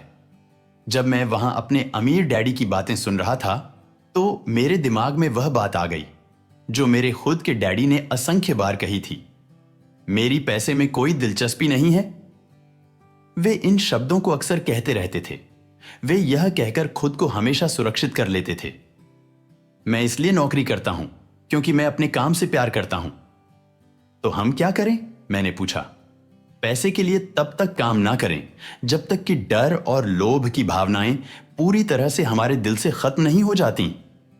नहीं, इसमें तो बहुत समय बर्बाद हो जाएगा, अमीर डैडी ने कहा। भावनाओं की वजह से ही तो हम इंसान हैं। इमोशन या भावना का मतलब है चलायमान ऊर्जा। अपनी भावनाओं के बारे में ईमानदार रहो और अपने दिमाग तथा भावनाओं का इस्तेमाल अपने विरोध में करने के बजाय अपने पक्ष में करो। ओहो, माइक ने कहा। अभी मैंने जो कहा है, अगर वह तुम्हें पूरी तरह समझ में ना आया हो तो उसकी चिंता मत करो। आने वाले सालों में तुम इसे ज्यादा अच्छी तरह समझ जाओगे। बस अपनी भावनाओं पर प्रतिक्रिया करने के बजाय उनका अवलोकन करो। अधिकतर लोग यह नहीं जानते हैं कि वे अपने दिमाग से सोचने के बजाय अपनी भावनाओं से सोच रहे हैं। तुम्हारी भावनाएं हमेशा मौजूद रहेंगी, लेकिन तुम्हें अपने दिमाग से सोचना सीखना होता है। मैंने पूछा, क्या आप मुझे कोई उदाहरण दे सकते हैं? बिल्कुल, अमीर डैडी ने जवाब दिया। जब कोई व्यक्ति कहता है मुझे नौकरी खोजने की जरूरत है, तो संभवतः एक भावना सोच रही है। इस विचार का असल कारण है पैसे ना होने का डर। लेकिन बिल चुकाने के लिए लोगों को पैसे की जरूरत पड़ती है, मैंने कहा। निश्चित रूप से जरूरत पड़ती है, अमीर डैडी ने मुस्कुराते हुए कहा। मैं तो सिर्फ यह कह रहा हूं कि उनके डर के कारण ही उनके मन में यह विचार आता है। मैं नहीं समझ पाया, माइक ने कहा। मिसाल के तौर पर, अमीर डैडी ने कहा, अगर धन की कमी का डर सताए तो नौकरी ढूंढने के लिए तुरंत दौड़ने के बजाय वे खुद से यह सवाल पूछ सकते हैं, क्या लंबे समय में नौकरी इस डर का सबसे अच्छा समाधान है? मेरे ख्याल से इसका जवाब है नहीं। दरअसल नौकरी एक दीर्घकालीन समस्या का अल्पकालीन समाधान है। लेकिन मेरे डैडी हमेशा कहते हैं, स्कूल जाओ, अच्छे ग्रेड लाओ, ताकि तुम एक सुरक्षित नौकरी खोज सको, मैंने थोड़ी दुविधा में कहा। हाँ, मैं समझ सकता हूं कि वे ऐसा क्यों कहते हैं, अमीर डैडी मुस्कुराते हुए बोले। ज्यादातर लोग यही सलाह देते हैं और यह ज्यादातर लोगों के लिए यह एक अच्छा रास्ता भी है, लेकिन लोग मूलतः डर के कारण ही यह सलाह देते हैं।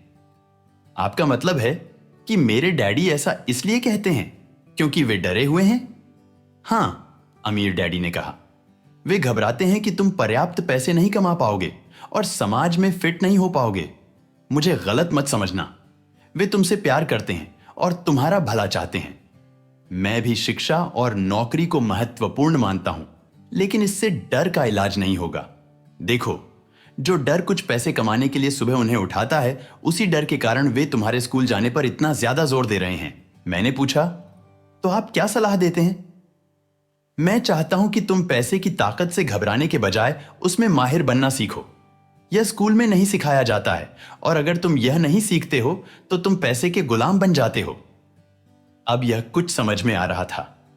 वे चाहते थे कि हम अपने दृष्टिकोण को व्यापक बनाकर वह देखें जो इस संसार के मिसेस मार्टिन जैसे लोग नहीं देख पाते थे। उनके दिए उदाहरण उस वक्त कठोर लग रहे थे, लेकिन मैं उन्हें कभी नहीं भूला। मेरा दृष्टिकोण उस दिन व्यापक हो गया और मुझे वह जाल दिखने लगा जो अधिकतर लोगों के सामने बिछा रहता है। देखो, हम सभी अंततः कर्मचारी हैं, हम बस अलग अलग स्तरों पर काम करते हैं, अमीर डैडी ने कहा। मैं बस यह चाहता हूं कि तुम लड़कों के पास उस जाल से बचने का अवसर रहे जो डर और इच्छा नामक दो फंदों या भावनाओं से बुना जाता है। इनका इस्तेमाल अपने विरोध में करने के बजाय अपने पक्ष में करो। यही मैं तुम्हें सिखाना चाहता हूं। मेरी रुचि तुम्हें बस पैसों का ढेर बनाना सिखाने में नहीं है। उससे डर या इच्छा का इलाज नहीं होगा। अगर तुम्हें डर और इच्छा पर काबू पाना नहीं आता तो तुम चाहे कितने ही अमीर बन जाओ, दरअसल तुम ऊंची तनख्वाह वाले गुलाम ही रहोगे। मैंने पूछा, तो हम इस जाल से कैसे बच सकते हैं? गरीबी या आर्थिक संघर्ष का मुख्य कारण डर और अज्ञान है, ना कि अर्थव्यवस्था, सरकार या अमीर लोग। यह खुद का थोपा हुआ डर और अज्ञान है जो लोगों को जाल में फंसाए रखता है। इसलिए तुम लोग स्कूल जाओ, कॉलेज की डिग्रियां लो और मैं तुम्हें सिखाऊंगा कि इस जाल से बाहर कैसे रहा जा सकता है।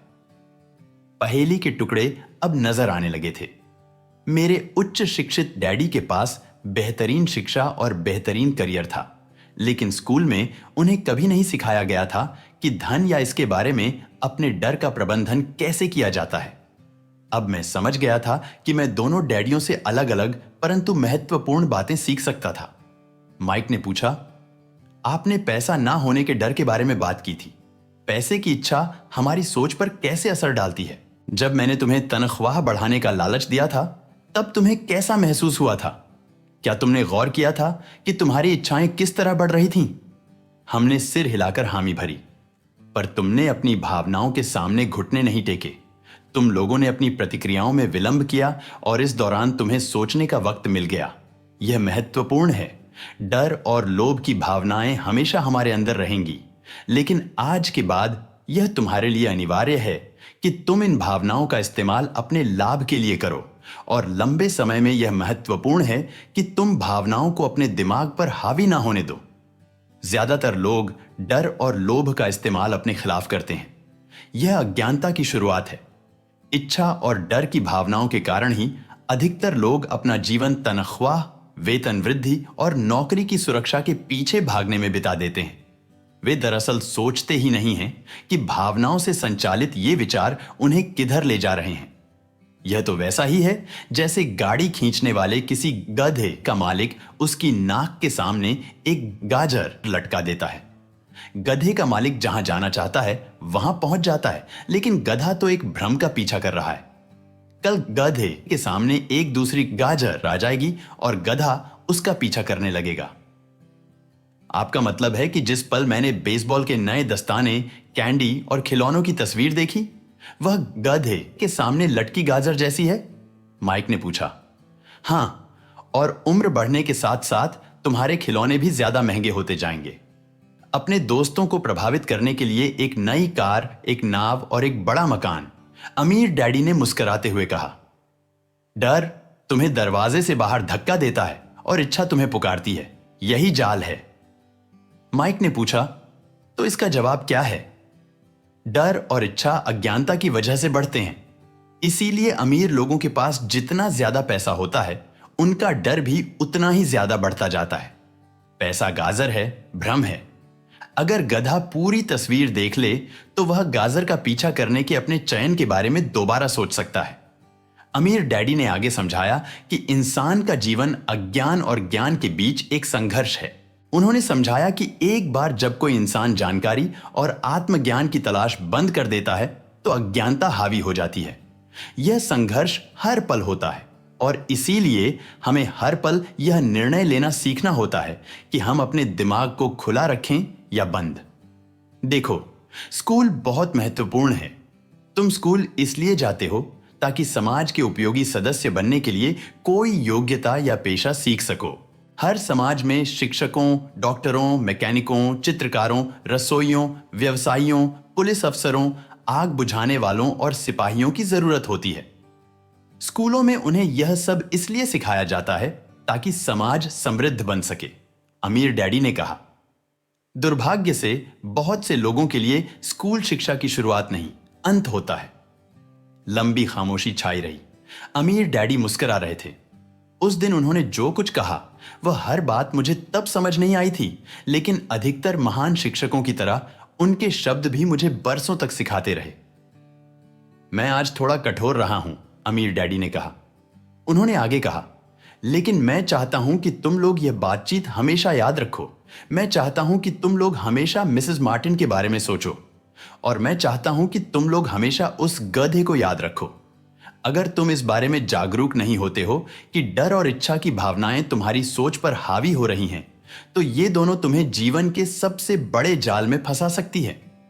जिंदगी भर डर डर कर जीना और कभी अपने सपनों को साकार ना करना निर्ममता है। यह भी निर्ममता है कि पैसे की खातिर कड़ी मेहनत की जाए और यह सोचा जाए कि यह तुम्हारे लिए ऐसी चीजें खरीद देगा जिनसे तुम खुश हो जाओगे। बिल चुकाने की दहशत में आधी रात को जागना जीने का भयानक तरीका है। अपनी तनख्वाह के आकार के हिसाब से जीना भी कोई जीना है। कोई नौकरी तुम्हें सुरक्षित बनाती है, यह सोचना खुद से झूठ बोलना है। यह निर्ममता है और यही वह जाल है जिससे मैं तुम लोगों को बचाना चाहता हूं। मैंने देखा है कि पैसा लोगों के जीवन को कैसे चलाता है। अपने साथ यह मत होने देना। भगवान के लिए पैसे को अपना जीवन मत चलाने देना। एक सॉफ्ट बॉल लुढ़कती हुई हमारी मेज के नीचे आ गई। अमीर डैडी ने इसे उठाकर वापस खिलाड़ियों के पास फेंक दिया। मैंने पूछा, लोभ और डर से अज्ञानता का क्या ताल्लुक है? क्योंकि यह पैसे के बारे में अज्ञानता ही है जिसकी वजह से इतना अधिक लोभ और डर उत्पन्न होता है, अमीर डैडी ने कहा। मैं तुम लोगों को कुछ उदाहरण देता हूं। मान लो एक डॉक्टर अपने परिवार के जीवन स्तर को बेहतर बनाने के लिए अधिक पैसे चाहता है, इसलिए वह अपनी फीस बढ़ा देता है। अपनी फीस बढ़ाकर उसने स्वास्थ्य सुविधा को प्रत्येक के लिए अधिक महंगा कर दिया है। उन्होंने कहा, इससे गरीब लोगों को सबसे अधिक चोट पहुंचती है, इसलिए उनकी सेहत धनवान लोगों के मुकाबले ज्यादा खराब हो जाएगी।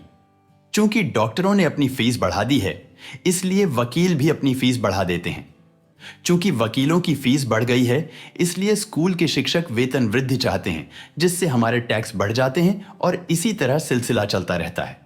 जल्द ही अमीरों और गरीबों के बीच की खाई इतनी भयावह हो जाएगी कि अराजकता फैल जाएगी तथा एक और महान सभ्यता धराशायी हो जाएगी। इतिहास गवाह है कि जब जब अमीरों और गरीबों के बीच की खाई बहुत ज्यादा हो जाती है, तब तब महान सभ्यताएं धराशायी हो जाती हैं। दुखद बात यह है कि अमेरिका भी उसी दिशा में जा रहा है, क्योंकि हमने इतिहास से कुछ नहीं सीखा है।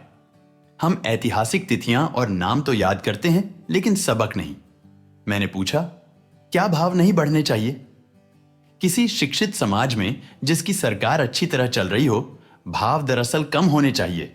जाहिर है, ऐसा अक्सर सिर्फ सिद्धांत में सच होता है। भाव लोभ और डर के कारण बढ़ते हैं, जो अज्ञानता की वजह से उत्पन्न होते हैं। अगर स्कूलों में लोगों को पैसे के बारे में सिखाया जाता तो लोगों के पास ज्यादा पैसा होता और भाव कम होते। लेकिन स्कूलों में लोगों को सिर्फ पैसे के लिए काम करना सिखाने पर ध्यान केंद्रित किया जाता है। वहां पैसे की शक्ति का दोहन करना नहीं सिखाया जाता। लेकिन हमारे यहां बिजनेस स्कूल भी तो है, माइक ने पूछा। और आप ही तो मुझे अपना एमबीए करने के लिए प्रोत्साहित करते हैं। हां, अमीर डैडी ने कहा, लेकिन अक्सर बिजनेस स्कूल में कर्मचारियों को खर्च में कटौती करने वाले परिष्कृत अकाउंटेंट बनने का प्रशिक्षण दिया जाता है। अगर कोई परिष्कृत अकाउंटेंट किसी कारोबार को संभाले तो ईश्वर ही मालिक है। वे तो बस अंकों को देखते हैं, कर्मचारियों को नौकरी से निकालते हैं और कारोबार का गला घोंट देते हैं। मैं यह बात इसलिए जानता हूं क्योंकि मैं ऐसे लोगों को नियुक्त करता हूं। वे तो बस लागत को कम करने और भाव बढ़ाने के बारे में ही सोचते रहते हैं, जिससे बहुत सी समस्याएं उत्पन्न होती हैं। ऐसा करना महत्वपूर्ण है। काश अधिक लोगों को यह बात पता होती, लेकिन यह भी पूरी तस्वीर नहीं है, अमीर डैडी ने गुस्से से आगे कहा। माइक ने पूछा, तो क्या इसका कोई हल है? हां, अमीर डैडी ने कहा, सोचने के लिए अपनी भावनाओं का सही इस्तेमाल करना सीखो। अपनी भावनाओं के बहाव में आकर मत सोचो। जब तुम लोगों ने मुफ्त में काम करने के लिए तैयार होकर अपनी भावनाओं पर विजय पाई थी, तो मैं जानता था कि उम्मीद है। जब मैंने तुम्हें ज्यादा पैसों का लालच दिया और तुमने एक बार फिर अपनी भावनाओं का प्रतिरोध किया, तो तुम फिर भावनात्मक उत्तेजना के बावजूद सोचना सीख रहे थे। यह पहला कदम है। यह कदम इतना महत्वपूर्ण क्यों है? मैंने पूछा। देखो, यह पता लगाना तुम पर है। अगर तुम सीखना चाहते हो तो मैं तुम लोगों को ब्रायर पैच यानी कंटीली झाड़ियों से भरी जगह पर ले चलूंगा। यह एक ऐसी जगह है जहां जाने से हर कोई कतराता है। अगर तुम मेरे साथ चलते हो तो तुम लोग पैसे के लिए काम करने का विचार छोड़ दोगे और इसके बजाय पैसे से अपने लिए काम कराना सीख लोगे। और अगर हम आपके साथ जाते हैं तो हमें क्या मिलेगा? अगर हम आपसे सीख लेते हैं तो क्या होगा? हमें क्या मिलेगा? मैंने पूछा। वही चीज जो अंकल रीमस की कहानी में ब्रेयर रैबिट को मिली थी, अमीर डैडी ने बच्चों की लोकप्रिय कहानी का संदर्भ देते हुए कहा। क्या कोई ब्रायर पैच होता है? मैंने पूछा। हां, अमीर डैडी ने कहा, ब्रायर पैच हमारा डर और लोभ है। अपने खुद के विचारों को चुनकर डर, कमजोरी और जरूरतों का सामना करना इससे बाहर निकलने का तरीका है। अपने विचारों को चुनना? माइक ने हैरानी से पूछा। हां, अपनी भावनाओं पर प्रतिक्रिया करते रहने के बजाय यह चुनना कि हम क्या सोचें। बिल चुकाने के लिए पर्याप्त पैसे ना होने का डर आपको सताता है, इसीलिए सुबह उठकर नौकरी करने जाने के बजाय खुद से पूछो, क्या इस समस्या का सबसे अच्छा समाधान इस दिशा में और ज्यादा मेहनत करना है? अधिकतर लोग इतने डरे होते हैं कि वे तार्किक रूप से चीजों पर पूरा विचार नहीं करते हैं और इसके बजाय उस नौकरी करने जाने के लिए दरवाजे से बाहर दौड़ जाते हैं जिससे वे नफरत करते हैं। परेशानी पैदा करने वाली स्थिति नियंत्रण में आ जाती है। अपने विचार चुनने से मेरा यही मतलब है। और हम ऐसा कैसे कर सकते हैं? माइक ने पूछा। मैं तुम्हें यही सिखाऊंगा। मैं तुम्हें सिखाऊंगा कि अपनी सुबह की कॉफी घटक कर दरवाजे से बाहर भागने वाले हड़बड़ी के काम करने के बजाय तुम अपने विचारों को चुन सको। जो मैंने पहले कहा था उसे याद रखो। नौकरी एक दीर्घकालीन समस्या का अल्पकालीन समाधान है। अधिकतर लोगों के दिमाग में केवल एक ही समस्या रहती है और यह अल्पकालीन होती है। यह समस्या है महीने के आखिर में चुकाए जाने वाले बिल, यानी परेशानी पैदा करने वाली स्थिति। पैसा उनके जीवन को नियंत्रित करता है, या मुझे यह कहना चाहिए कि पैसे के बारे में डर और अज्ञान इसे नियंत्रित करता है। इसलिए वे वही करते हैं जो उनके माता पिता ने किया था। वे हर दिन उठते हैं और पैसे के लिए काम करने चले जाते हैं और यह सवाल पूछने का समय ही नहीं निकालते हैं, क्या कोई दूसरा तरीका है? उनके दिमाग नहीं, उनकी भावनाएं उनकी सोच को नियंत्रित करती हैं। माइक ने पूछा, क्या आप भावनाओं की सोच और दिमाग की सोच का फर्क बता सकते हैं? क्यों नहीं, मैं इसे सारे समय सुनता रहता हूं, अमीर डैडी ने कहा। मैं ऐसी बातें सुनता हूं, देखिए, हर किसी को काम करना होता है, या अमीर बदमाश होते हैं, या मैं दूसरी नौकरी खोज लूंगा, मैं इस वेतन वृद्धि का हकदार हूं, आप इस तरह मेरा शोषण नहीं कर सकते, या मुझे यह नौकरी इसलिए पसंद है क्योंकि यह सुरक्षित है। कोई भी यह नहीं पूछता। क्या कोई ऐसी चीज है जो मैं यहां नहीं समझ रहा हूं? इस सवाल से भावनात्मक विचारों की जंजीर टूट जाएगी और तुम्हें ज्यादा अच्छी तरह सोचने का समय मिल जाएगा। जब हम दोबारा स्टोर की ओर बढ़े तो अमीर डैडी ने स्पष्ट किया कि अमीर लोग सचमुच पैसे बनाते थे, वे इसके लिए काम नहीं करते थे। उन्होंने आगे बताया कि जब माइक और मैं शीशे से 5 सेंट के सिक्के ढालते समय सोच रहे थे कि हम पैसे बना रहे थे, तो हम उस तरह सोचने के काफी करीब थे जिस तरह अमीर लोग सोचते थे। समस्या यह थी कि सिक्के ढालना सरकार और बैंकों के लिए कानूनी था, लेकिन हमारे लिए गैर कानूनी था। उन्होंने हमें बताया कि शून्य से पैसे बनाने के कानूनी तरीके भी होते हैं। अमीर डैडी ने बाद में बताया कि अमीर लोग जानते हैं कि पैसा एक भ्रम है जो दरअसल गधे के सामने लटकी गाजर जैसा है। सिर्फ डर और लोभ की वजह से ही अरबों लोग पैसे के भ्रम में फंसे रहते हैं और यकीन करते हैं कि पैसा असली है। यह नहीं है, पैसा दरअसल बनाया गया है। जनता के अज्ञान और विश्वास के भ्रम की वजह से ही ताश का यह महल खड़ा हुआ है। उन्होंने बताया कि पहले अमेरिका में स्वर्ण पैमाना प्रचलित था और बाद में हर डॉलर का नोट दरअसल चांदी का प्रमाण पत्र हो गया। उन्हें इस अफवाह से चिंता हो रही थी कि किसी दिन हम स्वर्ण पैमाने को छोड़ देंगे और हमारे डॉलर के पीछे किसी वास्तविक संपत्ति का समर्थन नहीं होगा। बच्चों, अगर ऐसा होता है तो कोहराम मच जाएगा। गरीब, मध्यवर्गीय और अज्ञानी लोगों की जिंदगी सिर्फ इसलिए बर्बाद हो जाएगी क्योंकि वे यकीन करते रहेंगे कि पैसा वास्तविक है और वे जिस कंपनी या सरकार के लिए काम करते हैं वह उनकी देखभाल करेगी। उनकी बातें दरअसल उस दिन हमें समझ में नहीं आ रही थीं, लेकिन आगे के सालों में इनमें काफी समझदारी नजर आई। वह देखना जो दूसरे नहीं देख पाते। जब अमीर डैडी अपने छोटे सुपरमार्केट के बाहर अपने पिकअप ट्रक में चढ़े तो उन्होंने कहा, काम करते रहो बच्चों, लेकिन तुम तनख्वाह की जरूरत को जितनी जल्दी भूल जाओगे, तुम्हारी आगे की जिंदगी उतनी ही आसान हो जाएगी। अपने दिमाग का इस्तेमाल करते रहो, मुफ्त में काम करते रहो और जल्द ही तुम्हारा दिमाग तुम्हें पैसे बनाने के तरीके दिखाने लगेगा, जिनसे तुम्हारी इतनी ज्यादा कमाई होगी जितनी कि मैं तुम्हें कभी नहीं दे सकता। तुम ऐसी चीजें देखोगे जो दूसरे लोग कभी नहीं देख पाते। अधिकतर लोग इन अवसरों को कभी नहीं देख पाते क्योंकि वे पैसे और सुरक्षा की तलाश करते हैं, इसलिए उन्हें सिर्फ यही मिलता है। जिस पल तुम एक अवसर भांप लेते हो तो तुम जिंदगी भर अवसर भांप सकते हो। जिस पल तुम ऐसा कर लोगे, मैं तुम्हें कोई दूसरी चीज सिखाऊंगा। इसे सीख लोगे तो तुम जीवन के सबसे बड़े जालों में से एक से बच जाओगे। माइक और मैंने स्टोर से अपना सामान उठाया और हाथ हिलाकर मिसेस मार्टिन से विदा ली। हम पार्क में जाकर उसी पिकनिक बेंच पर बैठ गए और कई घंटे तक सोचते तथा बात करते रहे। स्कूल में भी हमने अगले सप्ताह सोचा और बातें की। 2 और सप्ताह तक हम सोचते रहे, बात करते रहे और मुफ्त में काम करते रहे। दूसरे शनिवार के अंत में मैं एक बार फिर मिसेस मार्टिन से विदा ले रहा था और कॉमिक बुक स्टैंड को हसरत भरी निगाह से देख रहा था।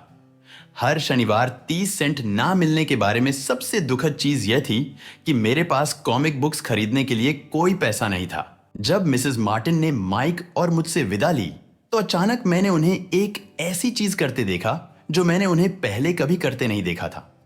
मिसेस मार्टिन कॉमिक बुक के सामने वाले पन्ने को आधे में काट रही थीं। उन्होंने कॉमिक बुक का आधा कवर अपने पास रख लिया और बाकी की पुस्तक एक बड़े कार्डबोर्ड बॉक्स में फेंक दी। जब मैंने उनसे पूछा कि वे कॉमिक बुक्स का क्या करती हैं, तो उन्होंने कहा, मैं उन्हें फेंक देती हूं। मैं कवर के ऊपर का आधा हिस्सा कॉमिक बुक डिस्ट्रीब्यूटर को दे देती हूं जब वह नए कॉमिक्स लेकर आता है। वह 1 घंटे में आने वाला है। माइक और मैंने 1 घंटे तक इंतजार किया। जल्द ही डिस्ट्रीब्यूटर आ गया और मैंने उससे पूछा कि क्या हम कॉमिक बुक ले जा सकते हैं। मुझे बेहद खुशी हुई जब उसने कहा, तुम उन्हें रख सकते हो, बशर्ते तुम इस स्टोर के लिए काम करते हो और उन्हें किसी को ना बेचो। हमारी पुरानी कारोबारी साझेदारी याद है?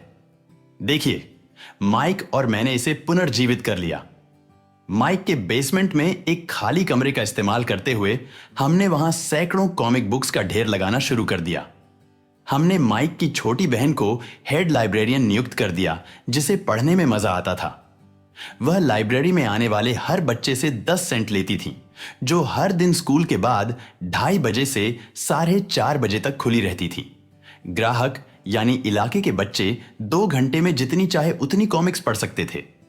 यह उनके लिए बहुत बढ़िया सौदा था, क्योंकि एक कॉमिक 10 सेंट में आती थी और 2 घंटे में वे 5-6 कॉमिक्स पढ़ सकते थे। माइक की बहन बच्चों के जाते समय उनकी तलाशी लेती थी। इस तरह वह यह सुनिश्चित करती थी कि वे कोई कॉमिक बुक छिपाकर साथ तो नहीं ले जा रहे हैं। वह हिसाब किताब भी रखती थी और यह लिखती थी कि हर दिन कितने बच्चे आए, वे कौन थे और उनके सुझाव क्या थे। माइक और मैं 3 महीने की अवधि में हर सप्ताह औसतन $9.5 कमा रहे थे। हमने उसकी बहन को एक सप्ताह में $1 की तनख्वाह दी और उसे मुफ्त में कॉमिक्स पढ़ने की अनुमति भी दी। हालांकि वह शायद ही कभी ऐसा करती थी, क्योंकि वह हमेशा पढ़ाई में लगी रहती थी। माइक और मैंने हर शनिवार स्टोर में काम करने और अलग अलग स्टोर से सारी कॉमिक बुक्स इकट्ठी करने का अनुबंध कायम रखा। हमने कोई कॉमिक बुक नहीं बेची और इस तरह डिस्ट्रीब्यूटर से किया वादा निभाया। जब कॉमिक बुक्स की हालत खस्ता हो जाती थी तो हम उन्हें जला देते थे। हमने एक ब्रांच ऑफिस खोलने की कोशिश की, लेकिन हम माइक की बहन जितने विश्वसनीय और समर्पित व्यक्ति को कभी नहीं खोज पाए। उस छोटी उम्र में ही हमें पता चल गया था कि अच्छे कर्मचारी खोजना कितना मुश्किल होता है।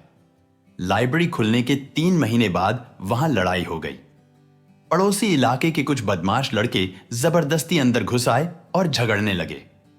इस पर माइक के डैडी ने सुझाव दिया कि हम कारोबार बंद कर दें।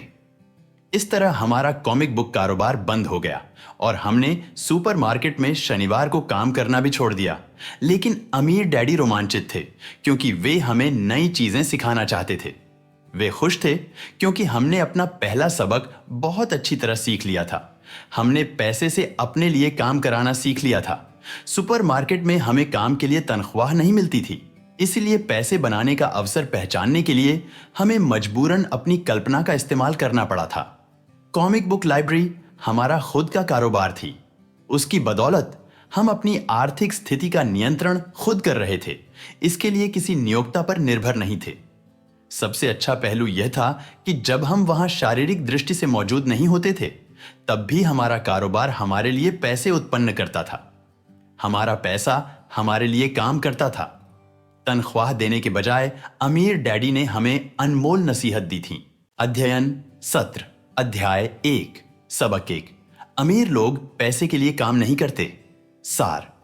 9 साल की उम्र में रॉबर्ट कियोसाकी और उनके बचपन के मित्र को एक सहपाठी के बीच हाउस पर इसलिए आमंत्रित नहीं किया गया क्योंकि वे एक समृद्ध स्कूल में पढ़ने वाले गरीब बच्चे थे। उनके गरीब डैडी एक शिक्षक थे और अच्छे पैसे कमाते थे, लेकिन महीना चलाने के लिए हमेशा जूझते रहते थे। जब उन्होंने यह सलाह दी कि जाकर पैसे बनाओ, तो रॉबर्ट और उनके मित्र माइक ने यह काम सचमुच करने की कोशिश की। उन्होंने टूथपेस्ट के खाली ट्यूब लिए जो उस वक्त जस्ते से बनते थे। उन्होंने उन्हें पिघलाया और नकली निकल बनाने के लिए प्लास्टर के सांचों का इस्तेमाल किया।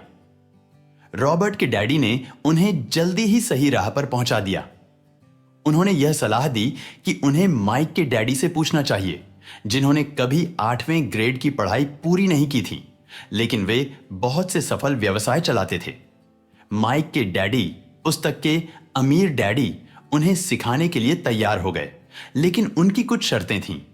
उन्होंने कहा कि इसके लिए दोनों लड़कों को उनके कन्वीनियंस स्टोर में हर शनिवार की सुबह 3 घंटे तक काम करना होगा, जिसमें डिब्बों की धूल साफ करना तथा दीगर सफाई शामिल थी। उन्होंने कहा कि वे 10 सेंट प्रति घंटे की दर से पैसे देंगे। रॉबर्ट आमतौर पर ये 10 सेंट कॉमिक बुक्स पर खर्च कर देते थे। इस नीरस काम और कम वेतन से रॉबर्ट का जल्दी ही मोहभंग हो गया। जब उन्होंने अपने मित्र से कहा कि वे यह काम छोड़ने वाले हैं, तो माइक ने कहा कि अमीर डैडी ने पहले ही चेतावनी दे दी थी कि ऐसा होगा और रॉबर्ट को जाकर उनसे मिलना चाहिए। रॉबर्ट के डैडी स्कूल टीचर थे और व्याख्यान देते थे, लेकिन माइक के डैडी कम बोलते थे और एक बहुत अलग तरीके से सिखाते थे, जैसा रॉबर्ट को पता लगने वाला था। अगले शनिवार की सुबह रॉबर्ट माइक के डैडी से मिलने गए, लेकिन अमीर डैडी ने रॉबर्ट से 1 घंटे तक धूल भरे अंधेरे लिविंग रूम में इंतजार कराया। वे भन्ना गए और भावुक हो गए जब उन्हें माइक के डैडी के सामने शिकायत करने का मौका मिला। उन्होंने उग्र होकर कहा कि वे लोभी हैं और उनके प्रति सम्मान नहीं दिखा रहे हैं। जब उन्होंने कहा कि माइक के डैडी ने अनुबंध के मुताबिक उन्हें कुछ नहीं सिखाया था, तो वे शांति से असहमत हुए। अमीर डैडी ने स्पष्ट किया कि जीवन आपको शब्दों से नहीं सिखाता है, बल्कि चारों तरफ धकेल कर सिखाता है। कुछ लोग जीवन के धक्कों को चुपचाप झेल जाते हैं, बाकी नाराज हो जाते हैं और अपने बॉस या उनके प्रियजनों के खिलाफ भड़ास निकालते करते हैं। लेकिन कुछ लोग इससे सबक सीखते हैं और वास्तव में जीवन के धक्कों का स्वागत करते हैं, क्योंकि इसका मतलब है कि उन्हें कुछ सीखने की जरूरत है। जो लोग यह सबक नहीं सीखते, वे जीवन भर हर व्यक्ति को दोष देते रहते हैं और किसी बड़े अवसर का इंतजार करते हैं या सुरक्षित खेलने और कभी जोखिम ना लेने या बड़ी जीत हासिल ना करने का निर्णय लेते हैं। उन्होंने रॉबर्ट को बताया कि वे और माइक पहले लोग थे जिन्होंने उनसे कभी पैसे बनाने का तरीका सीखना चाहा था। उनके पास 150 से ज्यादा कर्मचारी थे और हालांकि उन्होंने नौकरी मांगी थी, लेकिन उन्होंने रॉबर्ट और माइक की तरह कभी ज्ञान नहीं मांगा था। इसलिए अमीर डैडी ने जीवन की तरह सिखाने की कोशिश में लड़कों को थोड़ा आसपास धकाया। रॉबर्ट ने पूछा कि उन्होंने क्या सबक सीखा, सिवाय इसके कि अमीर डैडी ओछे थे और अपने कर्मचारियों का शोषण करते थे। अमीर डैडी ने इस बात पर उन्हें चुनौती दी और कहा कि ज्यादातर लोग दूसरों को दोष देते हैं, जबकि वास्तव में उनका नजरिया ही समस्या होता है। समस्या को कौन सुलझाएगा? उनका मस्तिष्क, माइक के डैडी ने कहा। वे चाहते थे कि रॉबर्ट यह सीखें कि पैसा कैसे काम करता है, ताकि वे इससे अपनी खातिर काम करा सकें। वे रॉबर्ट के क्रोध को देखकर भी खुश थे, क्योंकि क्रोध प्रेम के साथ मिलकर जोश को बनाता है, जो सीखने का एक अहम घटक है। उन्होंने आगे कहा कि पैसा लोगों की समस्याओं को नहीं सुलझा सकता। कई लोगों के पास भारी तनख्वाह वाली नौकरी तो होती है, लेकिन इसके बावजूद वे पैसे की समस्याओं से घिरे रहते हैं, जैसे रॉबर्ट के गरीब डैडी, क्योंकि वे यह जानते ही नहीं हैं कि पैसे से अपनी खातिर कैसे काम कराएं।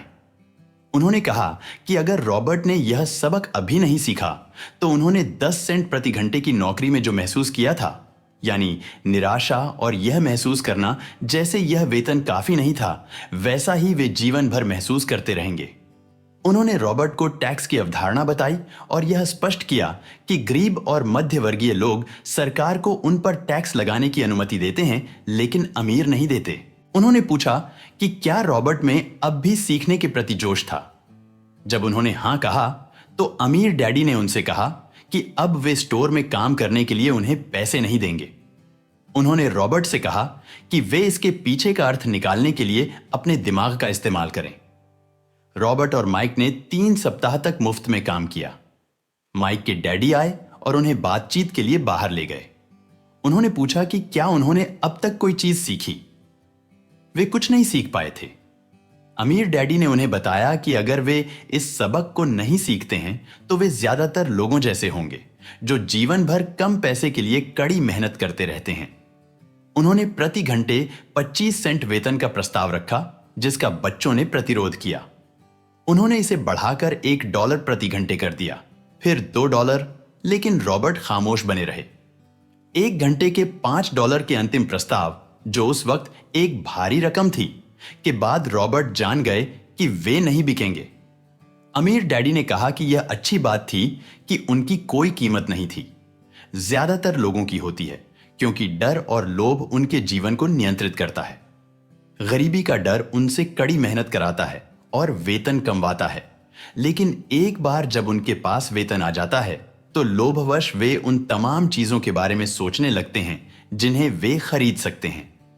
इससे उन्हें ज्यादा पैसे की जरूरत महसूस होती है, ताकि वे ज्यादा खर्च कर सकें। इसी को अमीर डैडी चूहा दौड़ कहते थे। उन्होंने लड़कों को बताया कि पहला कदम खुद के सामने यह स्वीकार करना है कि वे क्या महसूस कर रहे हैं। अक्सर लोग तार्किक दृष्टि से सोचने के बजाय अपनी भावनाओं के तहत प्रतिक्रिया करते हैं। वे यह स्वीकार करने से डरते हैं कि पैसा ही उनके जीवन को चला रहा है, इसलिए पैसा उन्हें नियंत्रित करता है। ऐसी बात नहीं है कि इस डर का सामना सिर्फ गरीब ही जो करते हैं, अमीर लोगों को भी अक्सर डर लगता है। अमीर डैडी लड़कों को सिर्फ अमीर बनना ही नहीं सिखाना चाहते थे, क्योंकि पैसे से समस्या नहीं सुलझती है। अमीर डैडी ने उन्हें बताया कि स्कूल महत्वपूर्ण है, लेकिन ज्यादातर लोगों के लिए यह शुरुआत नहीं बल्कि अंत है। और कुंजी यह है कि लड़के सोचने के लिए अपनी भावनाओं का इस्तेमाल करना सीखें, अपनी भावनाओं से सोचना ना सीखें। उन्हें अपने विचारों का चयन करना सीखना चाहिए। अमीर डैडी ने उन्हें बताया कि वे पैसा कमाने के तरीकों पर निगाह रखें। जिस पल आप किसी अवसर को देख लेते हैं, आप जीवन भर अवसरों को देखने लगेंगे। लड़कों ने ऐसा ही किया और जल्दी ही उन्हें एक लाइब्रेरी बनाने का अवसर दिखा, जहां बच्चे प्रवेश शुल्क देकर 2 घंटे में मनचाही कॉमिक पुस्तकें पढ़ सकते थे, बिना बिकी कॉमिक बुक्स जो कन्वीनियंस स्टोर से फेंक दी जाती थीं। उन्होंने भारी मुनाफा कमाया और लाइब्रेरी का यह व्यवसाय 3 महीने तक अच्छी तरह चला, लेकिन फिर लाइब्रेरी में फसाद होने की वजह से इसे बंद करना पड़ा। लेकिन उन्होंने अपनी अनुपस्थिति में पैसे से अपनी खातिर काम कराने का पहला सबक सीख लिया था। वे ज्यादा सीखने के लिए तैयार थे और माइक के डैडी उन्हें सिखाने के लिए तैयार थे। बाएं गोलार्ध का पल। ऊंचे वेतन वाली नौकरी के बावजूद रॉबर्ट के गरीब डैडी जैसे लोग खर्चा चलाने के लिए हमेशा संघर्ष करते रहते हैं। दाएं गोलार्ध का पल। हटाई जाने वाली कॉमिक बुक्स को एक नए सृजनात्मक तरीके से देखने की बदौलत उन्होंने व्यवसाय का एक अवसर बना लिया। अवचेतन पल। लोग डर और लोभ की भावनाओं को अपना जीवन चलाने देते हैं। रॉबर्ट क्या कह रहे थे? अब सोच विचार करने का समय है। खुद से पूछें, रॉबर्ट इस उद्धरण में क्या कह रहे हैं और वे ऐसा क्यों कहते हैं? इस खंड में आपको रॉबर्ट के साथ सहमत या असहमत होने की जरूरत नहीं है। लक्ष्य तो यह समझना है कि रॉबर्ट क्या कह रहे हैं। याद रखें, यह पाठ्यक्रम सहयोगी और समर्थक बनने के लिए तैयार किया गया है। 2 दिमाग एक से बेहतर होते हैं। अगर आप रॉबर्ट की कही बात को नहीं समझ पाते हैं तो संकोच ना करें, समझने में मदद मांगें। हर उद्धरण पर बातचीत करने का समय निकालें जब तक कि आप इसे समझ ना लें। गरीब और मध्यवर्गीय लोग पैसे के लिए काम करते हैं, अमीर लोग पैसे से अपने लिए काम कराते हैं। जीवन हम सभी को चारों ओर धकाता है। कुछ लोग हार मान लेते हैं और बाकी लड़ते हैं। कुछ सबक सीखकर आगे बढ़ जाते हैं। वे इस बात का स्वागत करते हैं कि जीवन उन्हें चारों ओर धका रहा है। मुझे दोष देना और यह सोचना छोड़ दें कि मैं समस्या हूं। अगर आप सोचते हैं कि मैं समस्या हूं तो आपको मुझे बदलना होगा। अगर आपको यह एहसास होता है कि आप ही समस्या हैं तो आप खुद को बदल सकते हैं, कुछ सीख सकते हैं और ज्यादा बुद्धिमान बन सकते हैं। जब पैसे की बात आती है तो ज्यादातर लोग खेल को सुरक्षित खेलना और सुरक्षित महसूस करना चाहते हैं। इसलिए जोश उन्हें दिशा नहीं दिखाता है, डर दिखाता है। ज्यादातर लोगों को अगर ज्यादा पैसा दिया जाए तो केवल ज्यादा कर्ज में ही डूबेंगे। डर की वजह से ही ज्यादातर लोग नौकरी करते रहते हैं, जैसे बिल ना चुका पाने का डर, नौकरी छूटने का डर, पर्याप्त पैसे ना होने का डर और दोबारा नए सिरे से शुरुआत करने का डर। यह किसी पेशे या व्यवसाय को सीखने और फिर पैसे की खातिर काम करने की कीमत है। ज्यादातर लोग पैसे के गुलाम बन जाते हैं और फिर वे अपने बॉस पर नाराज होते हैं। ज्यादातर लोग यह नहीं जानते कि यह उनकी भावनाएं हैं जो उनकी तरफ से सोच रही हैं। नौकरी दरअसल एक दीर्घकालीन समस्या का अल्पकालीन समाधान है। यह तो वैसा ही है जैसे गाड़ी खींचने वाले किसी गधे का मालिक उसकी नाक के सामने एक गाजर लटका देता है।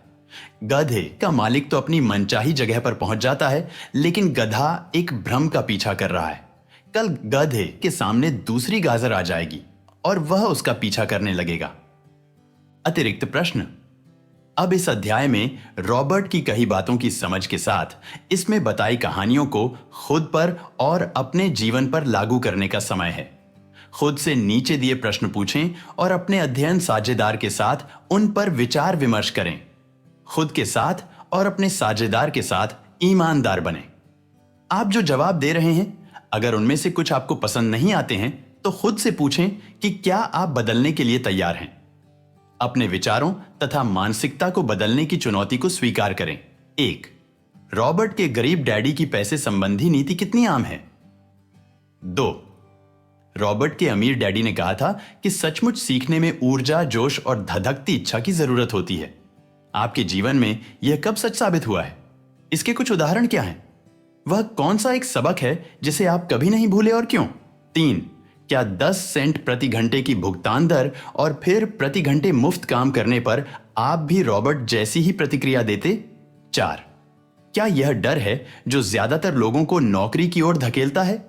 या फिर दूसरे घटक भी शामिल हैं? 5. क्या यह सोचने का प्रलोभन शक्तिशाली होता है कि ज्यादा पैसा डर को शांत कर देगा? यह इतनी आम प्रतिक्रिया क्यों है? 6. आपके जीवन का एक उदाहरण कौन सा है जब आपने अपनी भावनाओं से प्रतिक्रिया की? वह समय कौन सा है जब आपने अपनी भावनाओं का अवलोकन किया और चेतन होकर अपने विचार चुने? 7. डर और लोभ को नियंत्रित करने वाले भावों के प्रति कौन ज्यादा अतिसंवेदनशील होते हैं, अमीर या गरीब? आप ऐसा क्यों सोचते हैं? 8. क्या आप सोचते हैं कि ज्यादातर लोगों को इस बात का एहसास है कि वे चूहा दौड़ में अटके हैं? क्यों या क्यों नहीं? अगर आपको हमारा यह प्रयास अच्छा लगा हो तो इस चैनल को जरूर सब्सक्राइब करें, वीडियो को लाइक और शेयर करें, अपने सवाल और सुझाव कमेंट करें और हाँ, नोटिफिकेशन बेल आइकॉन प्रेस करना ना भूलें ताकि आने वाला अगला इंपॉर्टेंट वीडियो आपसे मिस ना हो जाए। वीडियो देखने के लिए आपका बहुत बहुत धन्यवाद।